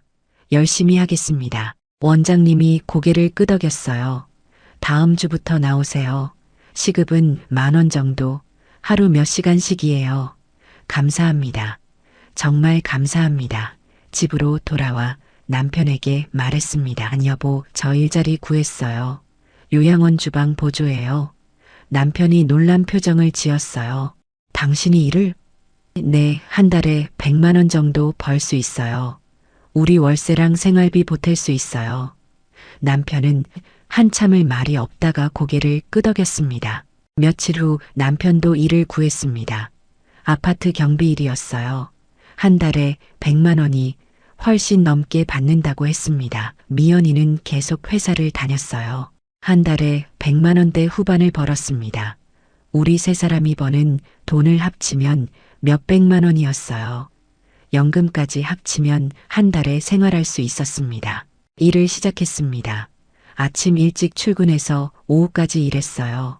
설거지를 하고 식재료를 다듬고 청소를 했습니다. 힘들었어요. 수십 년 만에 처음 하는 일이었습니다. 허리가 아팠고 다리가 저렸어요. 하지만 견뎠습니다. 이제 선택의 여지가 없었습니다. 첫 월급을 받았습니다. 100만 원 남짓, 평생 처음 제 손으로 번 돈이었어요. 투자 수익이 아니라 제 땀으로 번 돈, 그게 자랑스러웠습니다. 2달이 지났고 저는 일에 익숙해졌습니다. 요양원 어르신들과도 친해졌어요. 한 할머니가 제 손을 잡으며 말했습니다. 미수가 고마워. 내가 해주는 밥이 제일 맛있어. 그 말에 제 마음이 따뜻해졌어요. 제가 누군가에게 도움이 되고 있었습니다. 어느 날 정미 씨에게서 연락이 왔습니다. 언니, 피해자 모임에서 연락 왔어요. 범인 잡혔대요. 그날 저녁 뉴스를 봤습니다. 고재훈과 조직원들이 검거됐다는 소식이었어요. 피해자가 몇백 명, 피해액이 1,000억 원이 넘는다고 했습니다. 남편이 TV를 보며 말했습니다. 범인은 잡혔지만 돈은 못 찾겠지. 그래도 잡힌 게 어디예요. 저는 그렇게 대답했어요. 한 달 후 경찰서에서 연락이 왔습니다. 대질신문에 참석해달라고 했어요. 저는 경찰서에 갔습니다. 조사실에 고재훈이 있었어요. 수갑을 차고 있었습니다. 이 사람 맞습니까? 형사가 물었습니다. 네, 이 사람이 저를 속였습니다. 고재우는 고개를 숙인 채 말했습니다. 죄송합니다. 제가 잘못했습니다. 저는 그를 봤습니다. 왜 그랬어요? 우리가 무슨 잘못을 했어요? 고재우는 대답하지 않았어요. 형사가 다그쳤습니다. 대답하세요. 저도 빚이 많았습니다. 그래서 이 일을 시작했습니다. 그 말을 듣는 순간 제 안에서 억눌렀던 분노가 터졌습니다. 빚 때문이요? 그래서 몇백 명을 속였어요? 우리 인생을 망쳤어요? 정말 죄송합니다. 그것밖에 할 말이 없습니까? 고재우는 다시 고개를 숙였습니다. 형사가 말했습니다. 이 사람은 징역 10년 이상 받을 겁니다. 하지만 돈은 거의 회수가 안 될 것 같습니다. 경찰서를 나와 버스 정류장에 섰습니다. 범인은 잡았지만 돈은 돌아오지 않았어요. 결국 아무것도 달라지지 않았습니다. 하지만 이상하게 마음이 조금 가벼워졌어요. 적어도 범인은 처벌을 받을 거예요. 다른 사람들은 저처럼 당하지 않을 겁니다. 꽤 오랜 시간이 흘렀어요. 우리는 여전히 월세 빌라에 살고 있었어요. 저는 요양원에서 일했고 남편은 경비 일을 했습니다. 돈을 모아 조금씩 저축했어요. 반년 동안 1,000만 원 넘게 모았습니다. 7억이 넘는 돈에 비하면 턱없이 적은 돈이었어요. 하지만 돈은 달랐습니다. 땀으로 번 돈이었어요. 정직하게 번 돈이었습니다. 어느 날 정미 씨에게서 연락이 왔습니다. 언니 피해자 모임에서 강연 요청이 왔어요. 언니 경험담을 나눠달래요. 다른 분들이 저희처럼 당하지 않도록요. 저는 망설였습니다. 근데 부끄럽지 않을까요? 제 실패를 공개하는 거잖아요. 실패가 아니라 교훈이에요. 언니 이야기가 누군가를 구할 수 있잖아요. 일주일 후 저는 복지관에서 강연을 했습니다. 10명 정도의 어르신들이 앉아 계셨어요. 저는 마이크를 잡고 말했습니다. 안녕하세요. 저는 안미숙입니다. 오늘 제 이야기를 들려드리려고 합니다. 평생 연금을 준다는 말에 속아 엄청난 돈을 잃은 이야기를요. 1시간 동안 말했습니다. 어떻게 시작됐는지, 어떻게 속았는지, 무엇을 잃었는지, 어떻게 다시 일어설 수 있었는지 어르신들은 숨죽이며 들었습니다. 강연이 끝나고 한 할머니가 다가왔어요. 선생님 용기 내주셔서 고맙습니다. 저도 비슷한 제안 받았는데 선생님 이야기 듣고 생각해보니 거절하려고요. 그 말을 듣는 순간 제 눈에서 눈물이 쏟아졌습니다. 제가 엄청난 돈을 잃었지만 한 명을 구했습니다. 그게 의미 있었어요. 다른 할머니가 손을 잡았습니다. 저도 돈을 잃었어요. 혼자 괴로워했는데 선생님 이야기 듣고 용기가 났어요. 저도 다시 시작할게요. 우리는 함께 울었습니다. 같은 아픔을 겪은 사람들끼리 위로했어요. 그날 이후 저는 계속 강연을 다녔습니다. 복지관, 경로당, 주민센터, 어디든 요청이 오면 갔어요. 제 이야기를 나눴습니다. 처음엔 부끄러웠습니다. 제 실패를 공개하는 게 창피했어요. 하지만 한 분 한 분이 고맙다고 말할 때마다 보람을 느꼈습니다. 누군가는 제 이야기 듣고 사기를 피했다고 했어요. 누군가는 이미 당했지만 용기를 얻었다고 했습니다. 그럴 때마다 저는 깨달았습니다. 제가 잃은 것도 많지만 얻은 것도 있다는 걸. 어느 날 저녁 남편에게 말했습니다. 여보, 고마워요. 당신 덕분에 우리가 다시 일어날 수 있었어요. 남편은 제 손을 잡았어요. 앞으로도 함께 갑시다. 네, 함께 가요. 창밖으로 석양이 보였습니다. 붉은 노을이 하늘을 물들이고 있었어요. 예전엔 큰 아파트 거실 창으로 보던 풍경이었지만 지금은 작은 빌라 창으로 보는 풍경이었습니다. 하지만 석양은 똑같이 아름다웠어요. 저는 깨달았습니다. 중요한 건 어디에 사느냐가 아니라 누구와 사느냐라는 걸, 무엇을 가졌느냐가 아니라 어떻게 살아가느냐라는 걸. 어느 날 민서가 학교에서 그림을 그려왔습니다. 할머니, 나 그림 숙제했어요. 그림에는 네 사람이 손잡고 있었어요. 할머니, 할아버지, 엄마, 민서. 제목은 우리 가족이었습니다. 저는 눈물을 흘리며 민서를 안았습니다. 우리 민서 고마워. 할머니가 제일 사랑해. 그날 밤 저는 생각했습니다. 저는 엄청난 돈을 잃었습니다. 수십 년 살던 집도 잃었어요. 하지만 다른 것을 얻었습니다. 남편과의 진짜 관계, 일하는 보람, 누군가를 돕는 기쁨, 돈으로 살 수 없는 것들이었어요. 오늘도 저는 버스를 타고 일터로 갑니다. 창밖으로 거리가 지나갑니다. 출근하는 사람들, 장 보는 할머니들, 학교 가는 학생들, 모두 각자의 삶을 살고 있습니다. 저도 제 삶을 살고 있어요. 비록 예전과는 다른 삶이지만 의미 있는 삶입니다. 평생 연금을 준다는 말에 속아 모든 것을 잃었지만 다시 일어섰습니다. 여러분 부모님께 그리고 주변 어르신들께 이 이야기를 꼭 전해주세요. 평생 연금, 고수익 보장, 이런 말을 조심하라고, 너무 좋은 조건은 의심하라고, 혼자 결정하지 말고 가족과 상의하라고, 그리고 기억하세요. 쉽게 버는 돈은 없습니다. 땀 흘려 번 돈이 가장 소중합니다. 나이가 들었다고 경제적 자유를 포기할 필요는 없습니다. 하지만 조심해야 합니다. 우리 세대는 사기꾼들의 표적이 되기 쉬우니까요. 햇살이 따뜻합니다. 10년 전 이맘때 저는 모든 것을 잃었습니다. 하지만 지금 저는 새로운 것을 얻었습니다. 희망을요.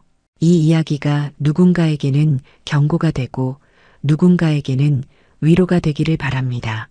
우리의 이 사연이 마음에 남았다면 좋아요를 눌러주세요.